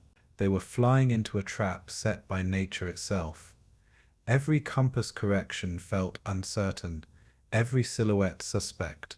Beneath them, the mountains rose and fell in shadows, and somewhere within those folds of stone and water lay the Tirpitz, armored and silent, invisible beneath nets and smoke. British intelligence had mapped her position, but the fjord's geography changed by the hour, cloud, wind, and reflection conspiring to mislead. Still, they pressed on, throttle levers firm beneath leather gloves slick with condensation. The sky trembled with the vibration of propellers and the muted thunder of engines straining against the cold. Then, without warning, the world vanished into a solid wall of fog. The hunters were blind. Below the Tirpitz lay hidden in her cocoon of smoke and camouflage, the crew tense and expectant, listening to the faint hum of engines somewhere above the clouds. They had lived through this before. Each alarm sounded like an old song now, familiar yet deadly. On the deck, anti-aircraft gunners manned their stations, fingers resting on triggers, eyes on the sky that offered no target. The ship was ringed with defensive plumes, smoke generators filling the fjord with a greasy shroud that blurred the boundaries between water, sky, and steel. Inside the hull, mechanics moved in semi-darkness, sealing watertight doors and preparing fire stations.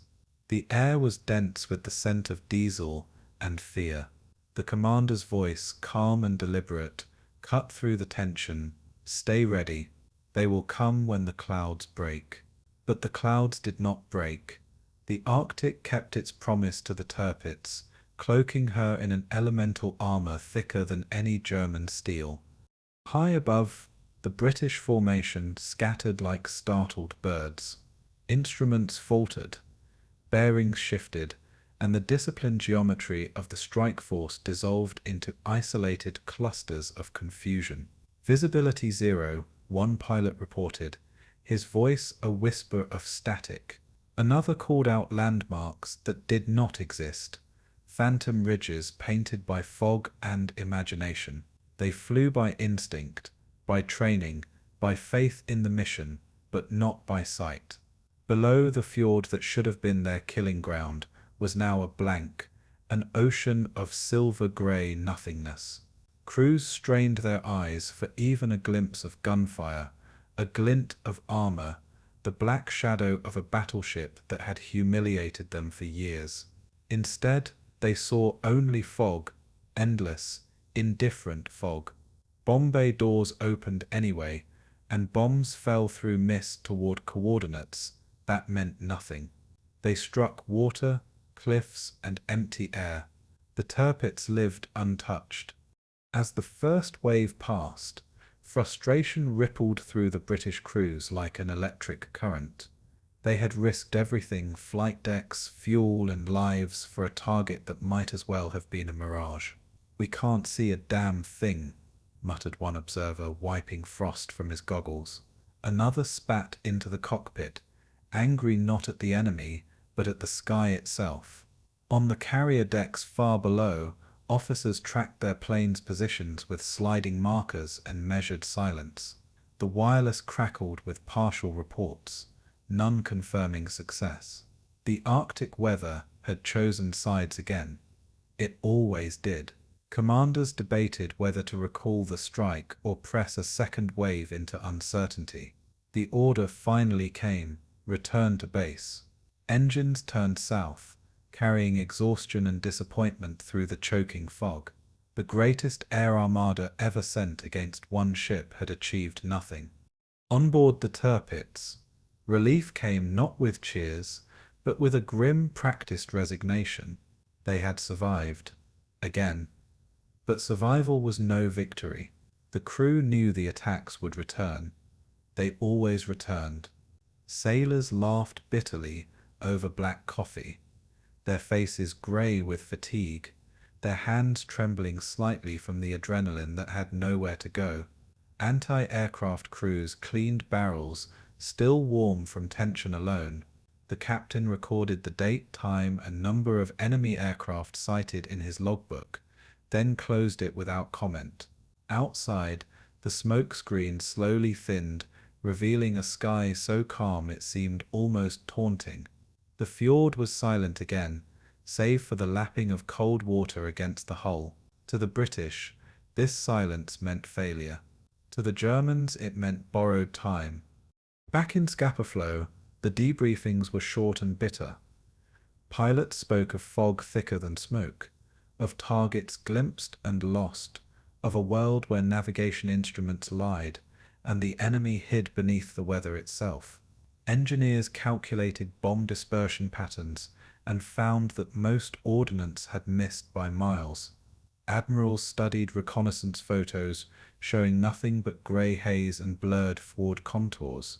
Churchill's frustration echoed through cables and briefings. The Tirpitz was still afloat, still defiant, still tying down half the Royal Navy with her mere existence. Newspapers called her the Phantom Battleship. To the men who had flown into that storm, the title felt painfully accurate. The mission had failed, but the obsession endured. The hunt was not over. In the Arctic, the fog lifted slowly over the following days, leaving the fjord painted in a deceptive calm. The Tirpitz lay still, anchored between mountains that had become her walls, her scars from previous raids freshly patched, her crew exhausted but alive. The failure of Operation Mascot became both a triumph and a curse, a reminder of her strength, but also of the inevitable attention she commanded. The RAF would come again. The Navy would plan anew. The weather would shift, betray, and conceal, as it always had. But in that suspended moment between raids, between frustration and fear, the Tirpitz remained what she had always been, the lonely giant of the fjords, silent, waiting, and undefeated. And as the northern winds whispered through her rigging, it seemed even the sea itself was holding its breath, uncertain which side it truly belonged to. In the fading Arctic summer of 1944, the mountains around Fjord trembled once more with the low, distant rumble of engines. The Royal Navy's Fleet Air Arm was coming again, not once, but 4 times in a relentless series of assaults that would come to be known as Operation Goodwood. The ford that had sheltered the Tirpitz for so long was now a killing ground in waiting, its mirror-calm waters soon to boil with fire and steel. Crews aboard the great battleship moved like ghosts beneath the dim glow of battle stations, their breath frosting in the chill as alarms echoed through the steel hull. Every man knew the sound of aircraft engines by now, the hum of fate itself growing louder with every rotation of the propellers. On the surface, smoke generators hissed to life, casting their thick grey veils across the water like a magician's desperate trick. From the cliffs above, German spotters scanned the sky with binoculars, shouting bearings over crackling radios. Northwest, multiple formations approaching, came the call. The men below tensed, eyes turning upward, hands gripping cold metal. Above them, the storm of vengeance was descending. At dawn on August 22nd, the first wave broke through the horizon. Squadrons of barracudas, corsairs, and wildcats slicing through the thin Arctic light. They came low and steady, formation wings glinting briefly in the pale sun before vanishing into the smoke. The air smelled of burning oil long before the first bomb fell. "Flak! Flak!" shouted gunners aboard the Tirpitz, unleashing torrents of fire into the mist.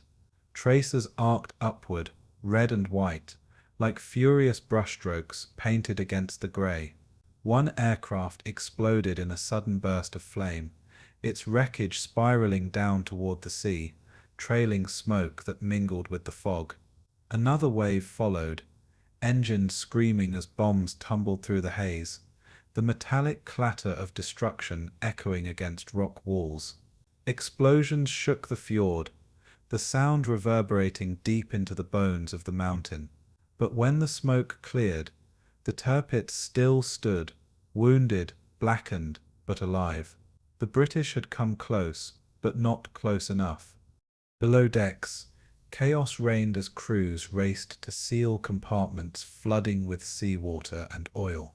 Damage reports echoed through the ship's labyrinthine corridors, voices trembling but controlled. "Fire in compartment C-23, came one call, pump room taking water." Another. The stench of cordite and fuel filled the air, mingling with the sweat of hundreds of men fighting to keep their ship afloat. Sparks rained from damaged cables as welders worked in near darkness, patching ruptures while the deck above continued to shudder. A direct hit near the bow had twisted armor plating like torn paper. Yet the ship refused to die. "She's holding," muttered an engineer, his face streaked with soot, hands trembling over the instruments. Outside, smoke rose in slow, heavy spirals that seemed to dissolve into the Arctic sky. The fjord was littered with shrapnel, floating wreckage, and the bodies of men who had fought the unseen battle above. Still, in the heart of the chaos, the Tirpitz endured, too heavy to move, too proud to fall. 2 days later, they came again. Goodwood coup. The code name whispered among pilots as they climbed into their aircraft for another run at the phantom fortress of the north. This time, weather favored them. Clearer skies, calmer winds, but the Tirpitz was ready. Her gunners had adjusted their ranges, her smoke crews knew their timing, her camouflage nets had been rearranged like a chessboard. As the first formation appeared over the ridges, the fjord erupted with fire. The anti-aircraft barrage was so dense it seemed the very air had turned solid. British pilots dove through it, eyes fixed on the silver shape below, the decks glinting through breaks in the haze. One shouted into his radio, "Target in sight," releasing now, before a burst of flak tore his plane apart mid-sentence. The bombs fell true, slamming into the upper deck and turrets, throwing fountains of flame and metal skyward. Yet again, when the smoke parted, the Tirpitz was battered, but unbroken. By the time Goodwood 3 began on August 24th, fatigue had set in across both sides of the conflict. For the British, frustration turned to obsession. For the Germans, endurance turned to dread. Every alarm bell was met with the same ritual: the scramble to positions, the rattle of boots on ladders, the tightening of belts, and the hollow prayers whispered under breath. The ship's commander, Captain Sir Robert Webber, stood on the bridge, his voice calm but strained, as he ordered the gunners to fire at will. "The enemy will come again," he said, "as they always do." And come they did, swarming through cloud and smoke, diving steep, their shadows flickering across the deck like vultures. Bombs tore into the armor plating once more, showering the crew with shards of molten steel. Men screamed as fire raced down corridors and compartments filled with acrid smoke. Still, even in ruin, the Tirpitz fired back. The fjord shook with the fury of a trapped beast, refusing to submit to the hunters circling overhead. When Goodwood IV struck on August 29th, It was no longer a battle. It was vengeance on repeat, a ritual of destruction that defied logic. British aircraft came in waves, relentless, methodical, merciless. The German flak guns blazed until their barrels glowed orange, then blackened from heat. The air was thick with the smell of burning oil and scorched metal, the fjord echoing with the mechanical heartbeat of war. This time, the bombs found their mark more precisely. Direct hits near the engine room, heavy damage to the main battery turret, and the deaths of dozens of men below decks. The Tirpitz listed slightly, smoke pouring from fresh wounds in her side. The crew worked furiously to control the fires, their movements robotic from exhaustion and despair. The captain's log recorded the day simply: ship still operational, morale shaken, casualties severe.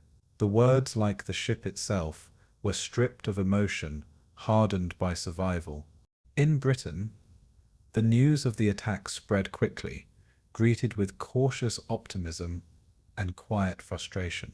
Photographs showed damage, but not destruction. The Admiralty wanted a victory, a headline, a symbol, a ghost finally laid to rest. But the Tirpitz remained defiant, her silhouette still casting its long shadow across the Arctic convoys. Pilots returned home, weary and hollow-eyed, their bodies trembling from cold and adrenaline, their minds haunted by the vision of that immovable giant in the mist. "We hit her," said one. "But she just won't die." Engineers pored over reconnaissance photos, tracing scars on her decks like wounds that refused to close. They began planning the next operation before the ink on the reports had dried. The obsession deepened, the cycle continued. Somewhere in the Arctic, the Tirpitz still breathed. For the crew trapped within her steel walls, survival had become its own kind of punishment. Every dawn brought new fear, not of death, but of the waiting, the knowing, the endless cycle of alarms and impact. Letters home were censored, hopes dimmed, and laughter faded into forced routine. Men polished brass that no one would ever see, repaired railings that would soon be torn apart again, and slept in bunks that shook with the echoes of distant explosions. The fjord, once a refuge, now felt like a graveyard that hadn't yet been sealed. In the stillness after each attack, the sound of hammers and welding torches replaced the thunder of battle. Life went on, but the soul of the ship was fading. "We're just marking time," whispered a sailor one night, staring at the dark sky. The others said nothing. Even in the quiet, they could still hear the hum of engines approaching through memory alone. By the end of Operation Goodwood, the Tirpitz was no longer the invincible giant she had once been. Her decks were scarred, her engines crippled, and her crew worn thin by months of fear and fatigue. Yet her destruction remained incomplete. She was alive, barely clinging to existence in the cold cradle of the fjords. To the British, she was a symbol of unfinished business. To the Germans, a monument to stubborn endurance. The attacks had failed to sink her, but they had achieved something deeper. They had stripped her of purpose, leaving her a floating relic of a fading dream. Above her, the northern lights shimmered faintly, dancing across the smoke-stained water like a cruel mockery of peace. The Tirpitz had survived the unthinkable yet again, but even she could feel it now, the inevitability of the end drawing closer, quiet and absolute as the Arctic night. In September 1944, the Arctic winds carried with them the sound of change, not from Norway, but from far beyond the northern horizon. The Royal Air Force was coming for Tirpitz again, but this time from the east, from the Soviet tundra itself. The operation bore the codename Paravane, a strike planned with surgical precision, born of exhaustion and vengeance in equal measure. From Yagodnik airfield near Arkhangelsk, British bombers of Noma 617 Squadron, the famed dambusters, and no mere sits. 9 Squadron prepared their machines for the longest bombing mission of the war. The air smelled of fuel, frost, and anticipation. Mechanics moved through the early dawn light, like figures in a ritual, tightening bolts, loading ammunition, and checking the monstrous new weapons beneath the wings. Each aircraft carried a single tallboy bomb, a 12,000-pound earthquake of steel and explosive power, designed by Barnes-Wallis to destroy targets that nothing else could. The crews knew this was no ordinary sortie. This was Judgment Day for the Tirpitz. The morning of September 15th dawned cold and grey over northern Russia. Clouds hung low, heavy with ice, and the bombers' engines growled in the still air as crews climbed aboard. In the cockpit of Lancaster leader George, pilot squadron leader Mick Martin glanced over his instruments, then toward the frozen expanse stretching westward. Over the radio, the calm voice of Wing Commander James Tate came through. "Gentlemen, let's go finish her." One by one, the massive Lancasters roared to life, their engines shaking the airfield, wheels cutting deep grooves into the muddy runway. The takeoff was harrowing. Overloaded aircraft clawing their way into the cold sky, engines straining under the weight of the tallboys. They disappeared into the grey, heading toward the mountains of Norway, their silhouettes fading against the pale Arctic sun. Far below, Soviet ground crews watched them vanish, murmuring quiet prayers in a language the flyers couldn't understand. Above the tundra, history was on the move again. In the fjords of Tromsø, the Tirpitz waited, damaged, scarred, but still defiant. Her hull was bent, her guns rusted from salt and ice, and her engines were crippled beyond full repair. Yet her flag still flew, and her crew still drilled daily, clinging to the illusion of power. Anti-aircraft gunners stood by their weapons, scanning the skies that had so often brought terror. Smoke generators were ready. Camouflaged nets stretched across the decks like cobwebs over a forgotten monument. Inside, the air was stale, filled with the mixed scents of oil, damp uniforms, and weary humanity. Captain Sir C. Robert Webber knew what was coming. The British had never stopped. He read his orders in silence, his hand steady, but his eyes hollow. The men called the ship the Lonely Queen of the North, but she was now more like a wounded animal, waiting for the hunter's return. The bombers crossed the Norwegian frontier low, hugging the jagged peaks to avoid radar detection. Their paths wove between the clouds, shadows slipping through the valleys like steel predators. Below, the fjords glimmered faintly beneath a veil of mist, beautiful, indifferent, and deadly. Radio silence was absolute. No one spoke, no one moved unnecessarily. Inside the Lancasters, every vibration was felt through the floorboards, every change in air pressure signaling that the mission's climax was near. Tate led the formation with steady precision, his co-pilot marking the distance to target in terse whispers. 2 minutes, he said softly.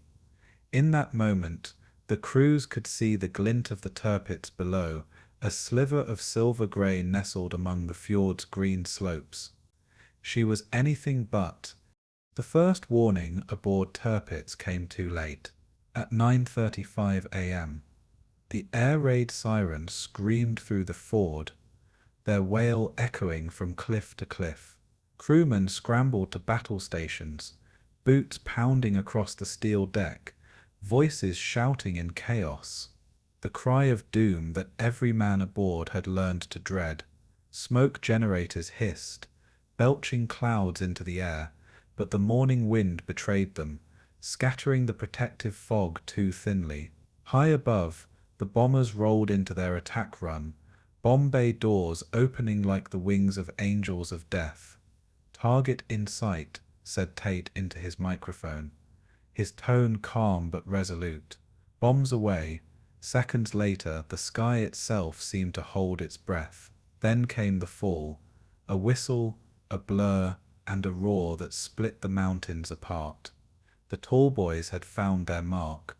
The explosions beneath Tirpitz were unlike anything the crew had ever experienced. The first tall boy slammed into the water near her port side, detonating deep below the surface. The shockwave lifted the entire battleship, bending her hull like a toy in a child's hand.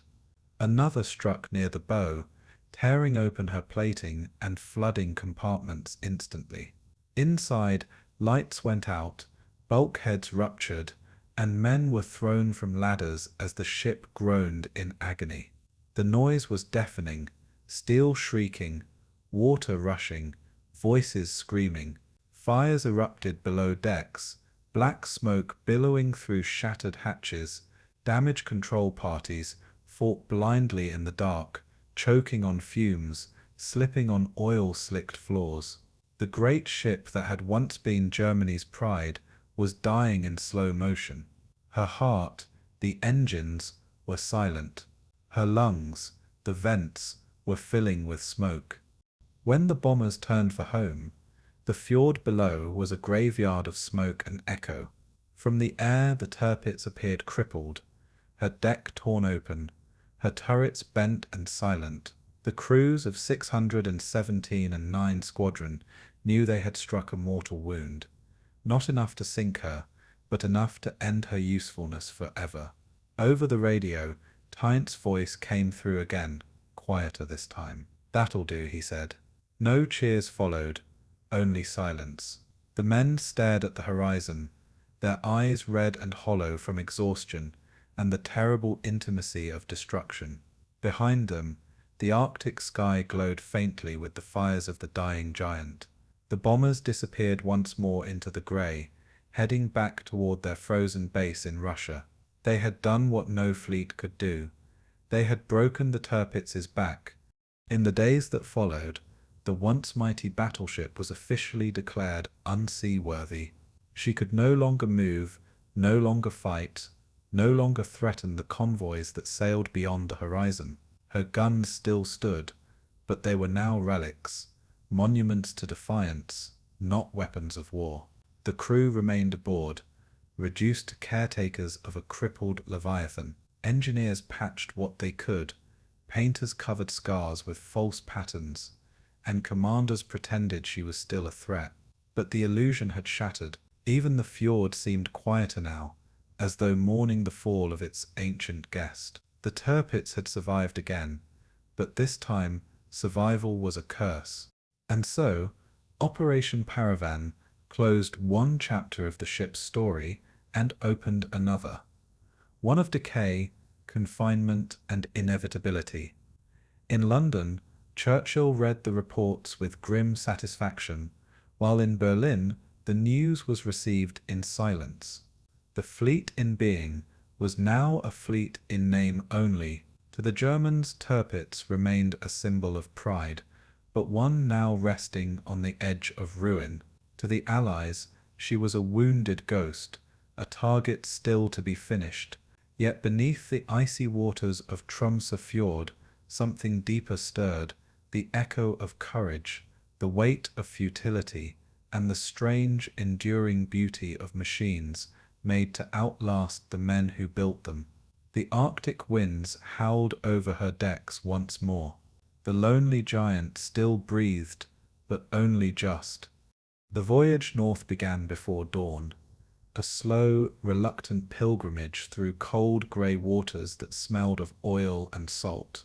Men on deck moved like ghosts, their breath steaming in the thin Arctic air as winches groaned and lines creaked under tension. Enormous tugs nudged the great hull, steering the Tirpitz through narrow channels where mountains flanked the fjord like silent sentinels. Cameras and microphones later would capture only a fragment of the apprehension that tightened every throat. On board, officers logged course changes and engine reports with mechanical calm, their hands steady though their eyes betrayed fatigue. Below decks, Stokers and electricians worked in cramped humming rooms to keep pumps running and watertight doors sealed. Outside, gulls wheeled, and the sea shrugged off the wake in glassy ribbons that reflected a leaden sky. The ship that had once threatened convoys now resembled a wounded cathedral being borne to a remote altar. In Norway, people watching from distant cliffs took photographs and lit small fires to warm frozen fingers. The Tirpitz moved like a leviathan toward a grave prepared beneath the northern lights. Tromsø itself was a town of wooden houses, fishing piers, and wary fishermen whose lives had been reordered by war and by the presence of a battleship at their doorstep. Harbour pilots guided the crippled giant into a sheltered basin where the fjord narrowed and the surrounding ridges offered a measure of natural protection. Soldiers unloaded barbed wire and concrete blocks, and workers in oilskins stretched camouflage nets over scaffolding in a ritual of concealment. The air smelled of diesel and adhesive, and the metallic tang of cold iron. On the quay, Luftwaffe officers met with Kriegsmarine commanders in terse conversations that mixed technical reports with thinly veiled anxiety. Radio rooms crackled with coded transmissions, while patrol boats slid like shadows along the shoreline to screen the approaches. Local Norwegians watched from behind curtains and in doorways, trading rumors and frightened gestures. Even the fjord seemed to close around her, a bowl of water that held the ship and the danger she represented. Photographs taken by curious eyes would later circulate as proof that the giant had come to rest among them. For the crew, Tromsø would be both sanctuary and tomb, a liminal place where hope and dread blended into routine. The decision to station Tirpitz at Tromsø followed cold calculus in Berlin, as much as the exigencies of geography and fuel shortages. Commanders argued about threats and defenses over maps stained with coffee and cigarette ash, tracing possible RAF routes and guessing at Soviet cooperation. Admiral headquarters weighed the benefits of concentration against the growing vulnerability to air attack. Fuel lines creaked under strain and dockyards worked round the clock to repair armor and mechanisms that had survived previous blows. Crews patched plates and re-rigged anti-aircraft mounts, while engineers measured hull stresses by lamplight. Officers recorded lists of spare parts that would likely never arrive in time. Morale was a fragile currency, spent carefully during roll calls and saved in small consolations. Bread warm from an improvised oven or a letter from home folded tight in a pocket. Somewhere inland, British intelligence analysts were already turning over the same maps looking for weakness. The strategy had become an exercise in endurance rather than initiative. The Tirpitz, once a symbol of offensive might, was settling into the defensive art of survival. Camouflage and deception became an industry around the ship, as technicians experimented with smoke generators and paint schemes to break up her silhouette against the fjord. At dawn, crews ran smokescreens that boiled and curled from generators like theatrical fog, and at dusk they draped nets patterned to mimic the rock faces. Searchlights were installed, leveled against the sky to blind any low-flying attackers. Anti-aircraft batteries ringed the anchorage like teeth, their crews trained to react within seconds to any incoming blip on the radar. Above all, concealing movement was paramount. Supply barges arrived at odd hours under blackout orders, and officers timed engine noises to mimic the cadence of the sea. The Luftwaffe provided fighters on alert, though pilots grumbled about frozen runways and the difficulty of maintaining high readiness in Arctic conditions. Medical teams drilled casualty evacuation plans, while chaplains walked the decks offering quiet counsel. Even with these measures, the sense of exposure persisted, a taut wire stretched across the hearts of those aboard. Intelligence stitched together from intercepted transmissions made both sides cautious and imaginative in turn. The Norwegian knights kept their own counsel, as the ship waited beneath a sky that could betray her in a single flash. Life aboard the stationary battleship settled into a peculiar routine of maintenance, drills, and the long pauses between alarm bells. Sailors cleaned gun barrels, checked shell hoists, and smoothed oil-streaked uniforms, while outside the sea breathed cold against the hull. Letters arrived sporadically, and then not at all, while rumors of imminent operations circulated in the mess halls like bitter coffee.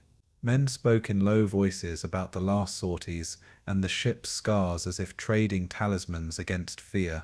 Officers held briefings on structural vulnerabilities, and petty officers organized details to shore up for another possible raid. The ship's cat, an unlikely mascot, threaded through boots and bunks, a small creature untroubled by strategy. Discipline was enforced with rigid fairness, and defiance was rare but not absent. On clear nights, the aurora painted the sky in curtains of green that seemed to mock the iron below with their living motion. For many aboard, the fjord's beauty only sharpened the sense of impending violence. They had been seafarers all their lives. Now they watched a horizon that held only the shadow of the enemy. From Allied command centers, the Tirpitz's presence in fjords like Tromsø was a thorn to be extracted with care rather than brute force. Naval strategists debated options. Strictly naval action risked losses, while air strikes demanded new weapons and long-range planning. Every reconnaissance flight, every intercepted signal, and every weather report fed into a patient calculus that favored innovation. The Royal Navy and the RAF coordinated with a growing sense of determination that would eventually produce bold, expensive operations. Pilots rehearsed approaches over maps and models, navigator charts were annotated with wind patterns, and munitions teams studied the effects of different bomb types on thick armor. Churchill and his chiefs read assessments that mixed confidence with circumspection. Public morale needed victories, but not at reckless cost. Intelligence officers mapped the fjord's possible escape routes in fine detail, circling blind spots and choke points. Meanwhile, crews of the Tirpitz paid heed to the faint hum of aircraft engines far to the west, a sound that signaled planning and possibility. Strategy here was measured in patience, endurance, and the quiet crafting of an edge. The Northern Lights bore witness to both planning rooms and prayerful waits alike. Winter closed around Tromsø, with a severity that tested both machinery and men, turning routine tasks into acts of endurance. Ice crept along the waterline, and hoarfrost rimmed the railings each morning like lace stitched by cold fingers. Generators strained to keep crew quarters habitable, while mechanics labored with frost-bitten hands. Repairs that might have taken days in temperate ports stretched into weeks as supply chains stalled and spare parts froze in transit. Snow muffled sounds and hid movements, a tactical boon until the slightest footprint betrayed activity to aerial observation. Patrols grew longer, and the long Arctic nights wore down nerves as much as bodies, and daylight came as a dim, begrudging visitor. Food became monotonous and precious. Fresh vegetables were a memory, and salted meat had a particular lingering taste of the sea. Letters from home thinned, and the voices in the radio reports began to feel like distant echoes. Yet, despite the grinding routine, small acts of defiance persisted. A stolen piece of chocolate passed under a blanket, a song hummed in the latrine. By late 1944, the Tirpitz had become less a weapon than a symbol, a calculus of fear that tied fjords to capitals and pilots to politicians. Her steel sides bore the scars of assault and the scratches of makeshift repairs, each mark a chapter in a long solitary story. The Norwegian sky watched, indifferent yet patient, as convoys altered courses and fleets shadowed coasts because of the phantom of her presence. Men who had once imagined glory now measured survival in days and in the sturdiness of a pump or the tightness of a rivet. For Allied planners she remained a challenge to be removed. For her crew she was the last thing that stood between them and the cold. Tromsø's streets held whispered rumours of raids to come, and its churches lit candles for sailors and soldiers alike. Photographs taken then would later be studied by historians who sought the shape of decision and the texture of fear. The Tirpitz, in her final berth, was a testament to the limits of machines and to the human cost wrapped around them. As winter tightened its grip and searchlights traced the sky, the ship lay waiting beneath the aurora that danced with a lightness she could no longer claim. And in that waiting, the fjord kept its final secret. Even giants may sleep, but their shadows never leave the sea. November dawned over Tromsø cold and quiet, a brittle hush on the fjord that made every clank of rigging sound like a signal. Bomber crews at Lossiemouth and RAF stations in the north took their positions as if entering a church, checking sights, trimming flaps, and whispering last prayers. Lancasters were fueled, ballasted, and loaded with ordnance chosen to punish the heaviest steel. Intelligence had stitched together the ship's vulnerabilities, and planners had timed the sortie to the narrow window when Cloud Base, Moon Phase, and Luftwaffe readiness aligned in their favor. Radios hummed with coded chatter while ground crews watched the horizon for the silhouettes of departing aircraft. In Norway, lookouts squinted through slit periscopes and sent terse reports that would not forestall the storm.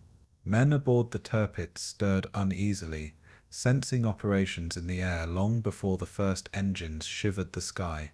Smoke generators tested their limits while anti-aircraft batteries held their breath. Norwegian fishermen hesitated at the docks, understanding that the fjord could be both shield and coffin. Night ended, and with it the last semblance of routine. The Lancasters crossed the North Sea in a line like a blade, low and steady, the ocean beneath them reflecting a cold, indifferent light. Navigators tracked drift with the concentration of watchmakers, eyes alternating between instruments and the pale sweep of the horizon. Searchlights began to scythe the air as flares popped and stitched the sky into brief, violent tapestries. Bomb aimers steadied, lungs tight, fingers poised over release mechanisms. From above the fjord, the Tirpitz looked smaller and impossibly resolute, her deck a black spine that the moon could not soften. The first tollboy strikes fell into the water, and the rocks around her like a verdict. Concussion waves rolling through cold steel. Crews below felt the ship shudder, as if an animal had been hit hard and then kept moving.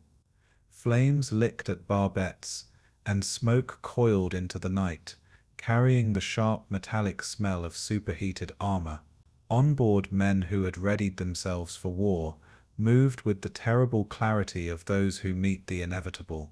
Far away, controllers adjusted vectors as the bombing pattern altered to exploit the damage observed. A direct tallboy found its mark deep in the hull, detonating beneath plates that engineers had long thought impenetrable. Flooding began as distant whispers in the system, and then as harsh, wet voices in the lower decks.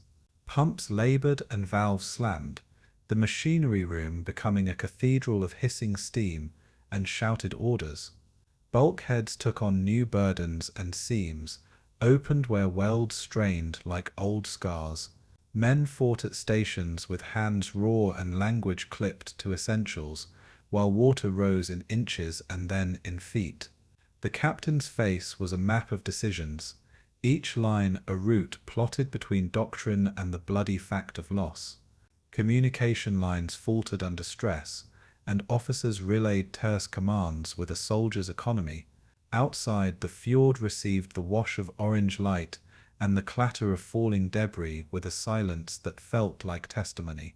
In the sky, bombers made their runs with surgical patience, each aircraft a single instrument in a larger chorus. The Tirpitz began to develop a list, a heavy tilt that spoke of compartments lost and balance betrayed. Within minutes, the list accelerated from a stubborn tilt to a fall that no crew could physically halt. Lifeboats, already precarious in the narrow fjord, swung and smashed against davits as the ship's angle betrayed the sea. Men ran for the rails, for life jackets, for places that the mind insisted would be safe, though the body knew better. Alarms bellowed and then fell into a chorus of splintering metal as superstructures came under the sea's immediate claim. Those near the waterline had seconds to decide whether to jump into freezing fjord water or to stay and be swallowed by steel. The cold took hold of limbs with a speed that was almost mechanical, stealing the strength of even the fittest sailors. The great ship turned on her side like a wounded colossus, her gun turret skimming the surface and then vanishing beneath a slick, indifferent film. Witnesses later would try to name the sound, a terrible grinding exhalation as air left her interior, and they would fail. Lift rafts drifted with wounded men and empty blankets bobbing against the wake of a sleeping giant. In the sky, Lancasters banked away, their crews silent, each man holding the image of steel surrendering to water. Rescue craft pushed into the scene at once, small boats that darted like insects against the ravaged hulks and floating debris. Men hauled survivors from the water, their hands rough and shaking, faces set to the task with a tenderness born of urgency. Bodies were recovered, wrapped in tarpaulin, and stowed with a grotesque respect, while others were simply left to the sea's slow calculus. The cold claimed many within minutes, and the sparse medical teams worked miracles measured in breaths rather than cures. Norwegian rescuers moved among the wreckage with the quiet competence of those accustomed to winters and shipwrecks. Fishermen who had watched the Tirpitz for years now found themselves tending men who had once manned her guns. Among the survivors there were fragments of the ship's life, a cap, a sealed letter, a pocket watch stopped at the wrong hour. Grief and relief braided together. Some who lived bore the scars of guilt as much as wounds. News of the sinking raced along cables into rooms where ministers and admirals registered the balance of victory and cost. For sailors and rescuers, the fjord would become a ledger of memory in which names and faces were written in cold ink. In Kiel and Wilhelmshaven, the sinking landed like a physical blow, officers reading dispatches with clenched jaws and hollowed eyes. Propaganda offices scrambled to soften the public impact, while the stab calculated the operational ramifications in cold arithmetic. The absence of Tirpitz removed a strategic shadow that had tied Allied resources and constrained convoy routing. Yet that tactical relief was matched by a human cost that could not be counted in tonnage alone. Sailors' letters home, censored and clipped, nevertheless conveyed a thread of private grief and anger that would linger beyond official statements. For the Kriegsmarine, the loss was both symbolic and practical, a capital ship gone and a doctrine challenged. Plans that had banked on her presence in the Atlantic required recalculation and, in some cases, abandonment. Officers spoke in low tones of lessons learned, of dispersion, of the growing dominance of air power, of the limits of isolation. Men who had served under her flag mourned quietly in mess halls and in small chapels that dotted naval bases.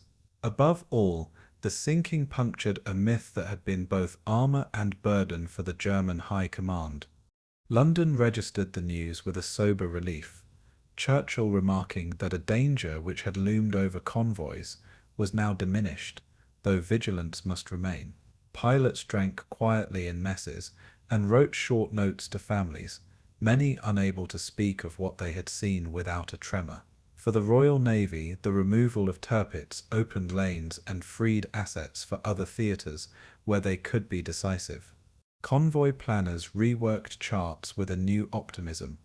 adjusting escorts and routes that had been designed around a ghost. The RAF logged the operation as a technical and moral victory, while officers cautioned that such missions required precision and paid with men. In briefing rooms, analysts catalogued the success of long-range bombing and heavy ordnance as a template for future strikes. Strategists understood that the sinking did not end the Kriegsmarine, but it shifted the calculus of naval power in the north. Politicians used the moment to steady public resolve, emphasizing hard work and sacrifice even as they allowed a measure of pride. Veterans who had watched the Tirpitz from afar now felt something like closure, tempered by the costs suffered at sea. The North Sea's weather resumed its indifferent rhythms, but the maps had been redrawn in quiet rooms where men planned the next moves. Divers and salvors later combed the fjord for artifacts, while historians pieced narratives from logs and letters, each fragment a testimony to the final hours. The wreck became a somber classroom for engineers studying how steel failed under extraordinary forces and how doctrine met brute physics. Families gathered to memorialize sons and fathers whose names were carved into stone far from the cold water where they sank. Norwegian towns held services that mixed gratitude for liberation with sorrow for lives interrupted and livelihoods altered. At sea, sailors of both navies kept watch, their eyes trained now on horizons that no longer feared a single prow. The Tirpitz that had once been a lonely giant in the fjords ceased to be a threat, and became instead a lesson in hubris and human cost. Memory softened deeds into stories, and stories hardened into lessons that navies would not forget. The wreck taught as much as any lecture. Beneath the water time did what it always does. It swallowed and smoothed, turning a moment of violent sound into corrosion's quiet work. And yet the sea remembered in the way it keeps debris and names alike, a patient ledger that yields to divers and grief in equal measure. The Tirpitz went down, history rose with the story, and the fjord held the wreck like a final reflective page. The first screams of metal were drowned by the fjord's indifferent water as the ship's angle worsened and bulkheads failed in sequence beneath the deck. Men on watch shouted into a chaos of alarms and breaking glass, while the cold air tasted of fuel and fear. Lifeboats swung uselessly against mangled davits, their ropes snarled into knots that no hand could undo quickly enough. Below decks, compartments filled with a sound like distant thunder as pumps clawed at the rising pressure and valves stuttered open and shut. Crewmen hauled at livers with gloves sodden from sweating under the strain and salt spray, voices raw with commands that mixed technical jargon and prayer. In the mess decks, sailors traded stunned glances and hastily wrapped overcoats for those who had not yet found jackets, the ritual of preparation reduced to frantic motion. Above, the superstructure leaned and snapped, sending a rain of tools and canvas into the sea like metallic confetti. Lifelines became routes of desperation as men chose between plunging into freezing fjord water and staying aboard a ship whose geometry had betrayed it. Rescue launches from nearby vessels threw their weight against a current heavy with oil and the detritus of panic. The fjord took survivors into its embrace and spat others back out with the indifferent cruelty of weather. Aboard the nearest rescue craft, men worked with the acute clarity of those trained for shipwreck, hauling slick bodies and cradling broken limbs as though they could mend more than flesh.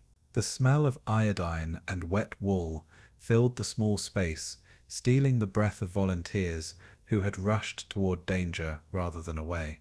Some survivors clung to life jackets that had been patched and repatched 100 times, their faces a ledger of exhaustion and relief.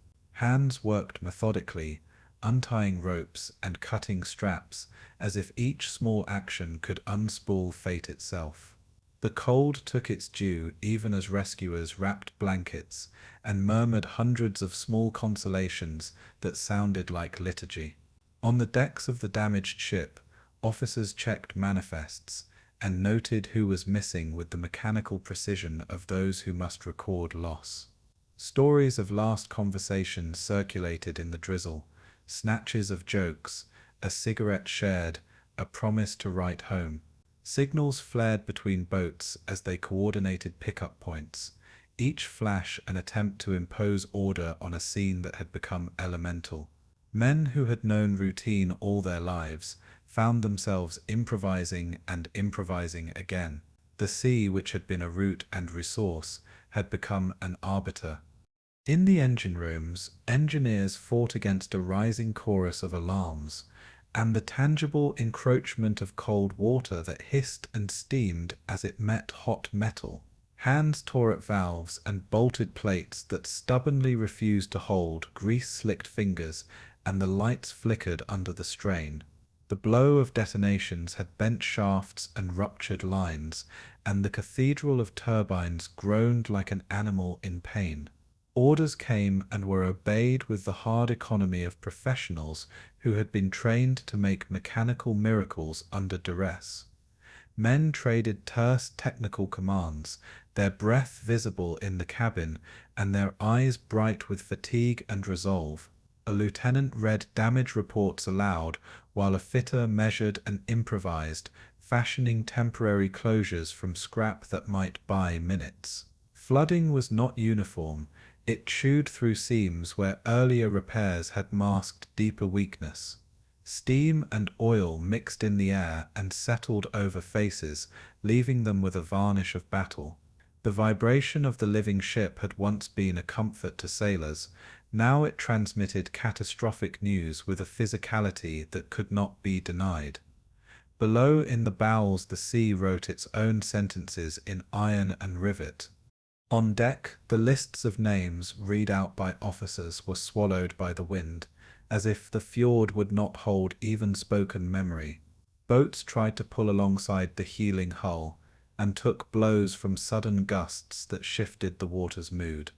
Men who had watched over charts and routine suddenly found themselves in the most ancient of human dramas, where minute decisions spelled survival or loss.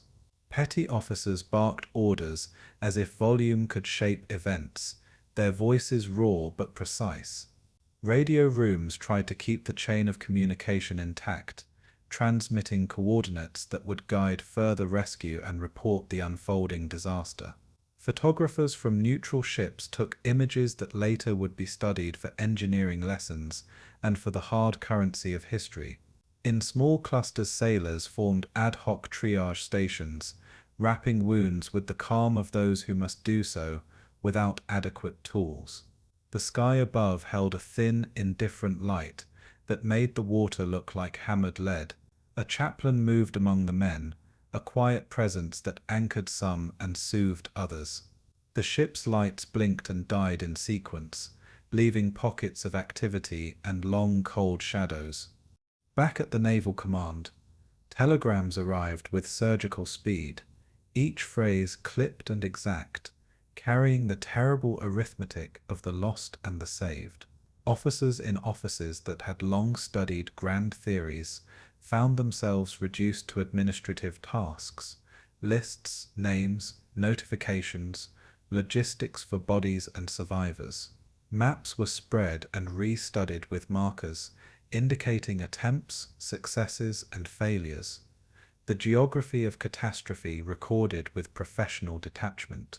Admirals debated the risks of further rescue versus the likelihood of additional loss, their calculus both moral and strategic. Families began to be informed with the terrible protocols of the service, words smoothed for the ears that would hear them. Publicity offices scrambled to control information even as newspapers in neutral countries raced to print the raw accounts. Naval engineers began the immediate task of assessing what could be salvaged and what must be written off. The ledger of tonnage and cost added a cold punctuation to human loss. Men who had lived their lives by the sea sat, stunned in mess rooms, and tried to comprehend the scale of what had occurred. The sinking would ripple through dockyards and offices for months, as the absence of that ship altered plans and futures. In the quiet of the command, the sea's verdict was read, and strategy bent under its weight. Survivors who were landed on shore stepped into a landscape of sudden civic duty, where ordinary townspeople and military personnel converged to receive the broken and the bereaved. Hospitals overflowed with hypothermic men and those whose adrenaline would not allow sleep. Nurses worked with exhausted efficiency. Families gathered at rail stations, a terrible kind of vigil, waiting for trains that would bring back sons and husbands in numbers, neither expected nor prepared for. Local clergy and volunteers organized beds and warm meals, turning community halls into temporary sanctuaries. Newsreel crews arrived and filmed faces in close-up, the grain of film capturing features that would haunt audiences back home. Postal clerks handled a surge of telegrams and messages, their hands steady but their expressions grave. Volunteers wrapped coats and distributed tea, small mercies in the face of giant sorrow. In the newspapers that night, headlines contrasted the triumph of removal with lists of names and places that anchored the abstract into families and addresses.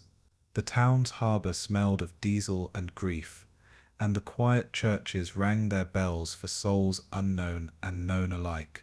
Rescued men, when able, wrote letters that tried to translate the untranslatable, their words halting and precise. Engineers and divers later descended to map the hull and retrieve key artifacts, their lights stabbing through the cold green water like lances into a submerged cathedral. They worked with solemnity, each recovered item catalogued, bagged, and lifted with both practical and ceremonial care. A wristwatch stopped at the moment of catastrophe, a seamstress's thimble, a child's rag tied to a lanyard. These objects rendered the vast event intimate. Technical teams studied buckled armor plates and stress fractures, their notes filling volumes that would inform future warship design and damage control procedures. Marine architects argued about the sequence of failures, while naval historians catalogued the human decisions that had guided the ship into jeopardy. There were debates about scuttling versus towing, and about the ethics of further salvage in contested waters. The fjord yielded its secrets slowly, time did its work in corrosion and silt, while men recorded their observations. Each report added to a widening archive that would teach navies how to survive and how to avoid similar ends. The ship's remains, even in ruin, became a school for the living. In quiet rooms across nations, commanders reflected on how a single hull had held not just guns and engines but reputations and strategic calculations. For some, the loss was confirmation of air power's primacy. For others, it was a reminder of the unpredictable interplay between sea and sky. Newspapers ran profiles of the ship's officers and crews, mixing admiration with scrutiny in a way public life now does to those who fall and those who send them to fall. Memorial services were scheduled with military precision and with private grief interleaved, the nation balancing public honor and private mourning. For sailors who had watched the ship go under, the memory would be a constant companion, an image returned at odd hours, at the sound of rain, at the sight of a rising moon. The families of the lost folded that memory into holidays and birthdays, giving names to absence and presence to loss. Strategists rewrote plans and reallocated assets, their pens exposing a new diagram of power that would guide future campaigns. The sea had claimed a giant, and nations adjusted their maps accordingly. In quiet homes and loud offices, the same thought returned: the ocean keeps what it will, and human designs must answer to it.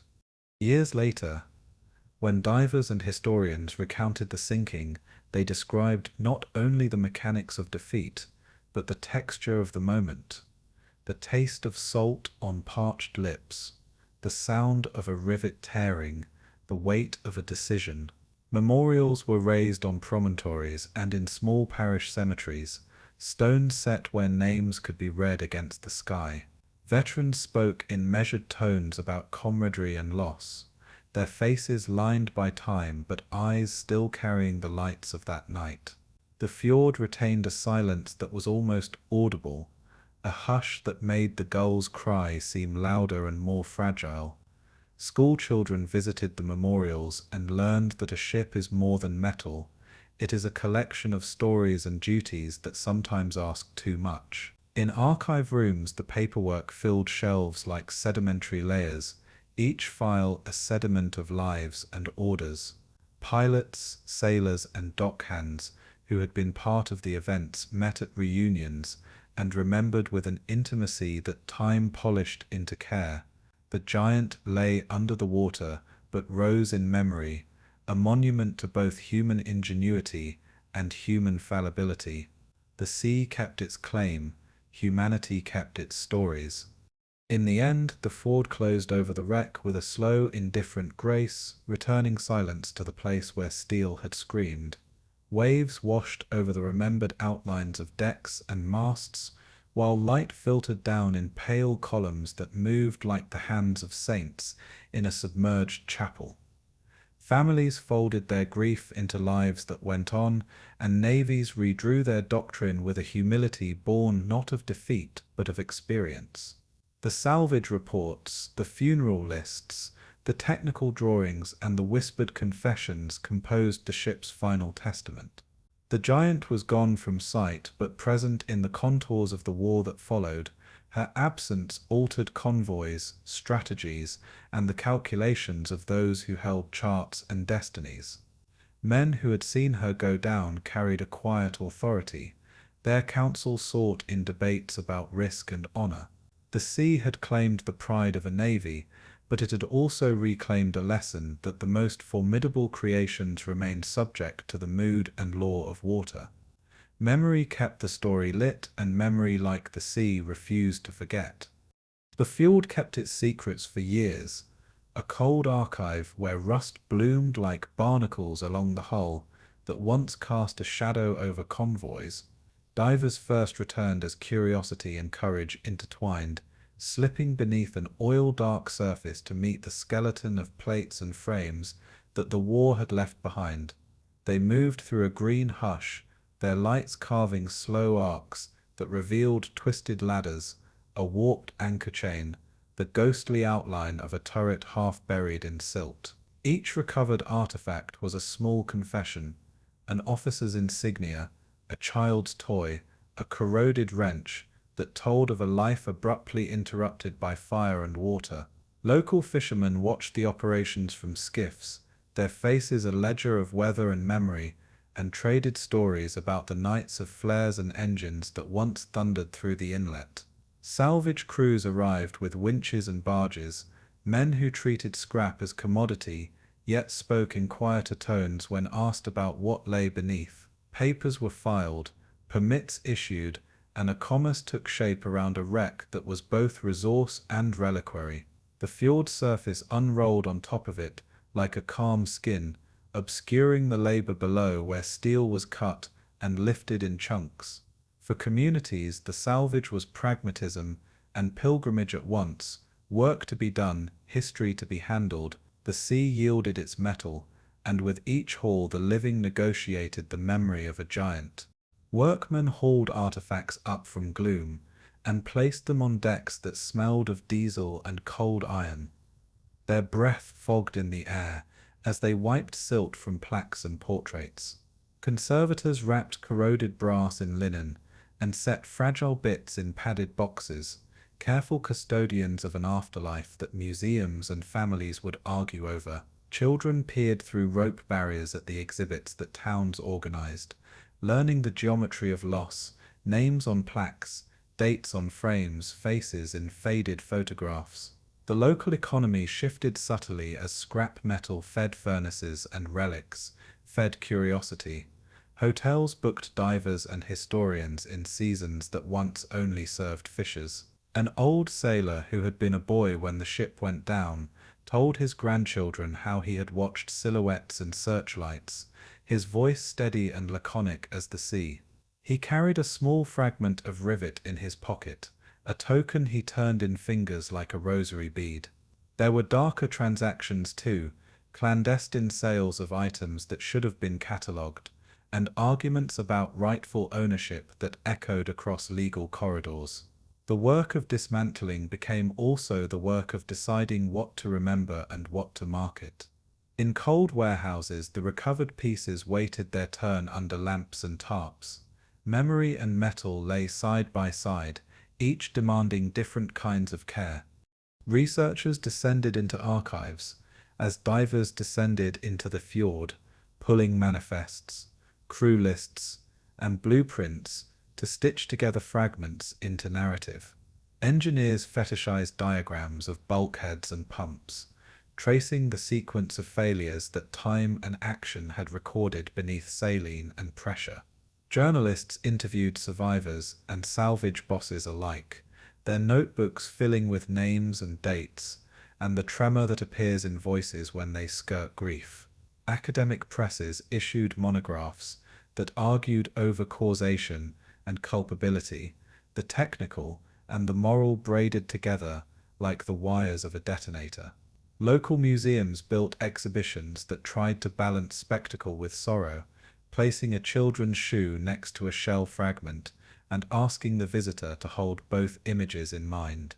Tourists arrived in summer and followed walking routes marked with plaques where the harbour once saw action. They took photographs and left with souvenirs and quieter thoughts. Veterans organizations lobbied for memorials and for the respectful treatment of human remains that occasional storms revealed or salvage efforts exposed. The negotiation of memory became civic work, requiring councils, committees, and sometimes courtroom testimony. In lecture halls and in town squares, the same debates played out: what does one owe the dead, and what does one do with the remains of war? The answers were as varied as the people who asked the questions. Diving teams learned to map the wreck with patience, creating three-dimensional records that preserved structure even as salvage altered it irreversibly. Sonar returned ghostly topographies that were then matched with dockyard plans and eyewitness sketches, the modern tools reconciling with human memory. Photographs of artifacts drying in a hangar found their way into academic journals and into scrapbook pages alike, serving both as evidence and as mementos for families. Craftsmen hammered steel into new forms, reusing plates as railings and plaques, a controversial transformation that turned instruments of power into civic fixtures. For some, this repurposing was sacrilege. For others, it was a way to fold the past into the town's rebuilt life, to turn what had been an emblem of war into something that served peace. Archaeologists argued for in situ preservation, while entrepreneurs argued for economic utility, and municipal meetings became theatres of moral arithmetic. Among the salvaged items, some were so personal, a comb, a letter, a pocket Bible, that their public display forced communities to confront the intimacy of catastrophe. Restitution claims were filed across borders, and the slow machinery of justice sifted through inventory lists and witness statements. Museums negotiated loans and repatriations, making collections accessible, while also contending with the provenance of objects recovered from water and time. The process of dismantling the hull had become a mirror in which the post-war world examined its own ethics. On the shoreline, where cranes had offloaded plate and propeller, a memorial garden grew in spring, its saplings planted by relatives and former sailors under the watch of town elders. Plaques were inscribed with names and brief epitaphs. Wreaths were laid on anniversary dates that had once been marked by sirens and silence. School children performed recitations and veterans lit candles, and once a year the town read aloud the roster of the lost, so that absence would not calcify into forgetting. For some families, the salvage work had brought closure, a recovered keepsake, a repaired headstone, while for others the whole remained. No artifact could return the absent body or the life truncated in a fjord. Oral histories captured the texture of that grief, the quiet rituals, the way anniversaries returned like small tides, the private objects kept in drawers that smelled faintly of tar and salt. The story of the wreck became threaded into the town's identity. Festivals incorporated remembrance, and local guides told a version of events that mixed historical fact with the cadence of legend. Artists memorialized the giant in paint and steel. Their works hung in municipal buildings as reminders that beauty and ruin often share a coastline. For a generation born after the war, the ship existed as taught history. For those who had been there, it was a living absence, a contour in family stories. The tide marked more than waterlines, it marked memory's recurring edge. International interest transformed local salvage into an event of wider consequence, drawing diplomats, archivists, and collectors who debated the wreck's legal and moral status. Governments argued over ownership and the rites of passage, treaties cited and re-examined as if ancient clauses were new again in the face of metal pulled from deep. Restitution claims were complex. Some nations insisted on artifacts being returned. Others claimed them as part of a shared heritage of war and loss. Negotiations were polite but tense, conducted in offices where the language of law met the language of mourning. Representatives from former adversary nations sometimes met in neutral rooms, their conversations tentative at first and then richer as mutual recognition softened raw edges. Museums drafted loan agreements, stipulating context and interpretation, mindful of the power of display to educate rather than to inflame. The international handling of remnants became a test of post-war reconciliation, a practical exercise in how states could rewrite relations through acts of custody and care. The Fjords spoils thus became instruments of diplomacy as much as salvage. Each shipment that left the harbour moved not only metal, but a piece of history that would influence memory abroad. For divers, the wreck retained a private fascination long after official operations ended, and night dives under the aurora became pilgrimages of a sort, silent, dangerous passages into the past. They carried flashlights and reverence, moving through corridors that the war had sealed to most, and bringing back images that would populate documentaries and private archives. Many of these divers kept journals, their entries a mixture of engineering notes and reflective prose that contemplated the interplay of decay and dignity. They described the way film of silt drifted like old smoke when a fin disturbed the fjord floor, revealing a plaque or a plate with letters half-eaten by time. There were stories of unexpected finds, a letter in a bottle, a watch stopped at a certain hour, a child's doll entangled in netting, objects that felt to some like messages from the past. Local entrepreneurs organized guided visits, and ethical debates arose anew about commercializing memory. To some, the dives were acts of homage, to others they risked reducing solemnity to spectacle. Yet the visual record they produced further cemented the ship's place in cultural memory, the images spreading in magazines and online in an era when distant audiences could observe the fjord's interior as if through a window. The sea always mediated the encounter. What was revealed could be preserved. What was left seemed to belong already to the deep. Scholars later treated the salvage and the artifacts as a case study in how societies process violent loss, how they choose to memorialize, commodify, or repurpose the physical remains of conflict.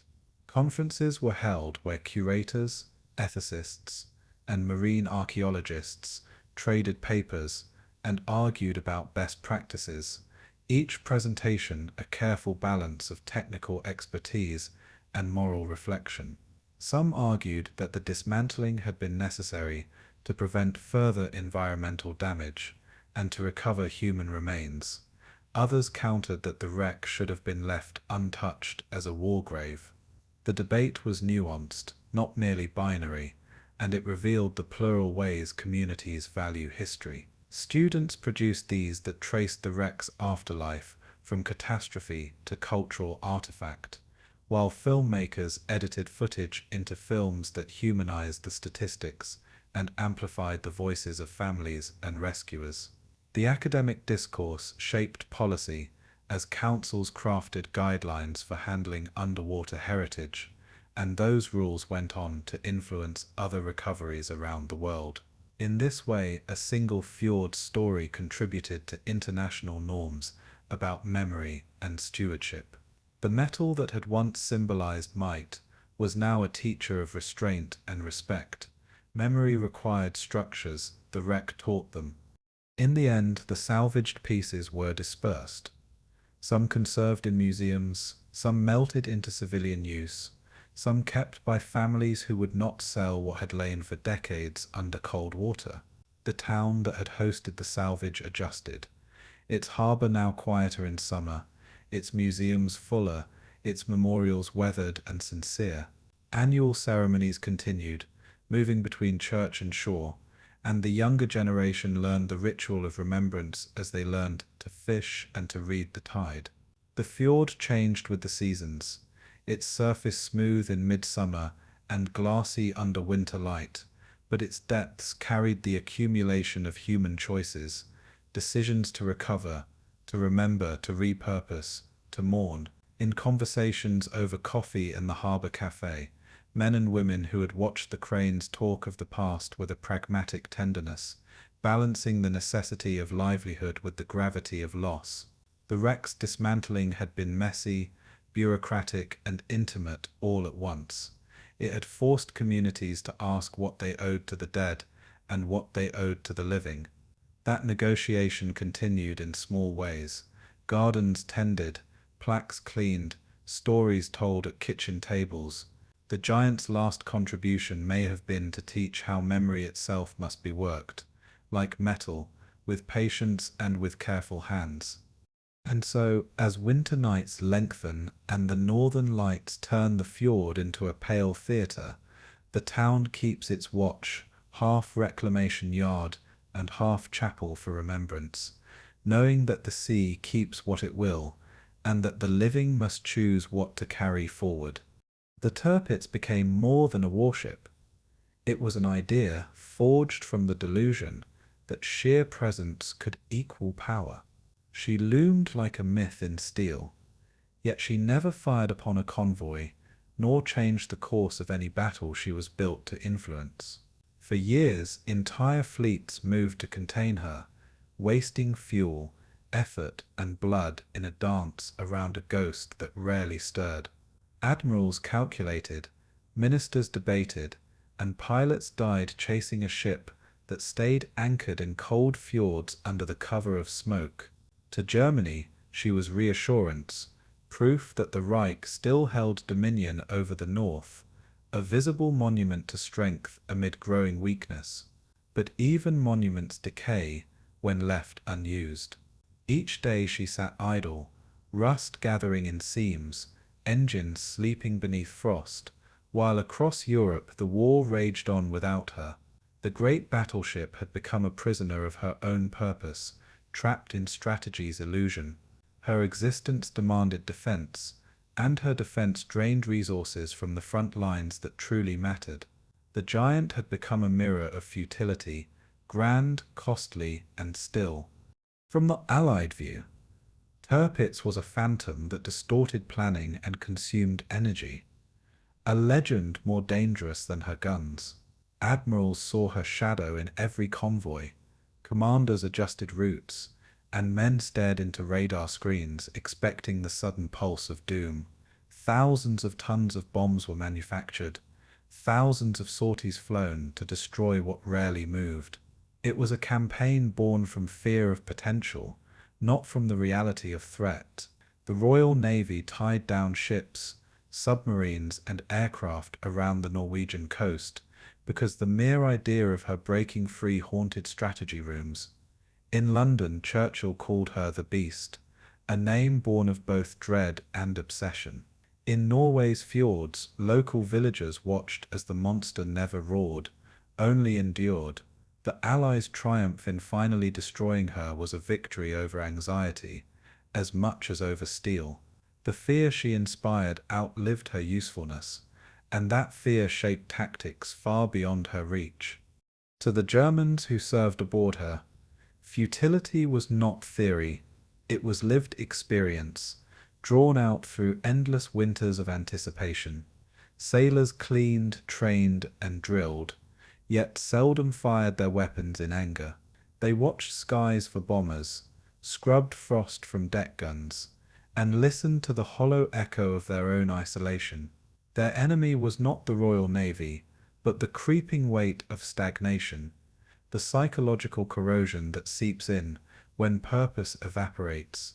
Letters home carried phrases of pride, mixed with resignation. They were guardians of a weapon that could never strike. Commanders made speeches about readiness and sacrifice, but in the corridors below, men whispered about being forgotten by a war that moved without them. They were the crew of a symbol, not a ship. Their days blurred into monotony, their nights into fear of sudden destruction. In that stillness, the Tirpitz became both fortress and tomb long before she sank. Strategically, her story became a textbook in misplaced faith, proof that deterrence without mobility is paralysis. German high command saw her as a bargaining chip, an anchor of northern defense, but each decision to preserve her strength only deepened her irrelevance. The investment of steel, manpower, and engineering genius produced not dominance, but dormancy. Every ton of fuel kept for her was a ton not sent to U-boats or tanks. Every hour spent fortifying her fjord was time lost in theaters where men fought and died daily. In the calculus of total war, her existence was a paradox, a symbol of power that weakened those who believed in it. Historians would later call her a masterpiece of design, but a failure of doctrine, a monument to fear-driven planning. She was proof that strategy must be alive, not static. In the still waters of Norway, she embodied the cost of hesitation disguised as strength. For the Allied airmen who finally struck her down, the Tirpitz symbolized both redemption and despair. They had trained for years, flown through Arctic storms, and lost comrades in missions that failed to even find her through the veil of fog and smoke. When the tall boys finally struck, and the ship rolled, the moment carried no cheer, only relief. The men who watched her capsize from above knew they had slain a giant already dying of irrelevance.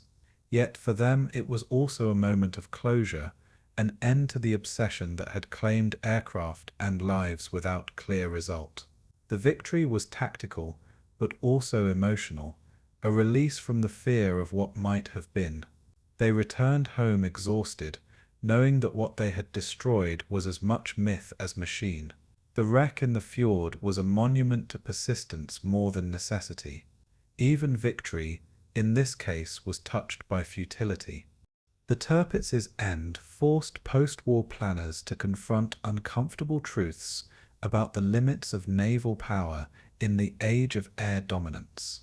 Her story became a cautionary tale told in staff colleges that prestige projects can become liabilities when technology shifts faster than doctrine.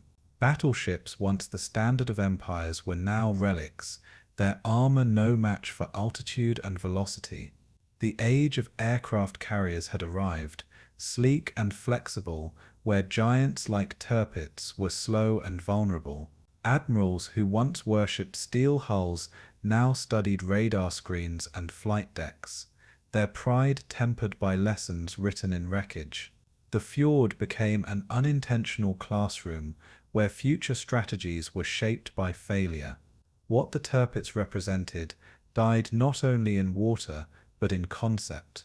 Her fall was not just a German defeat, it was the end of an era.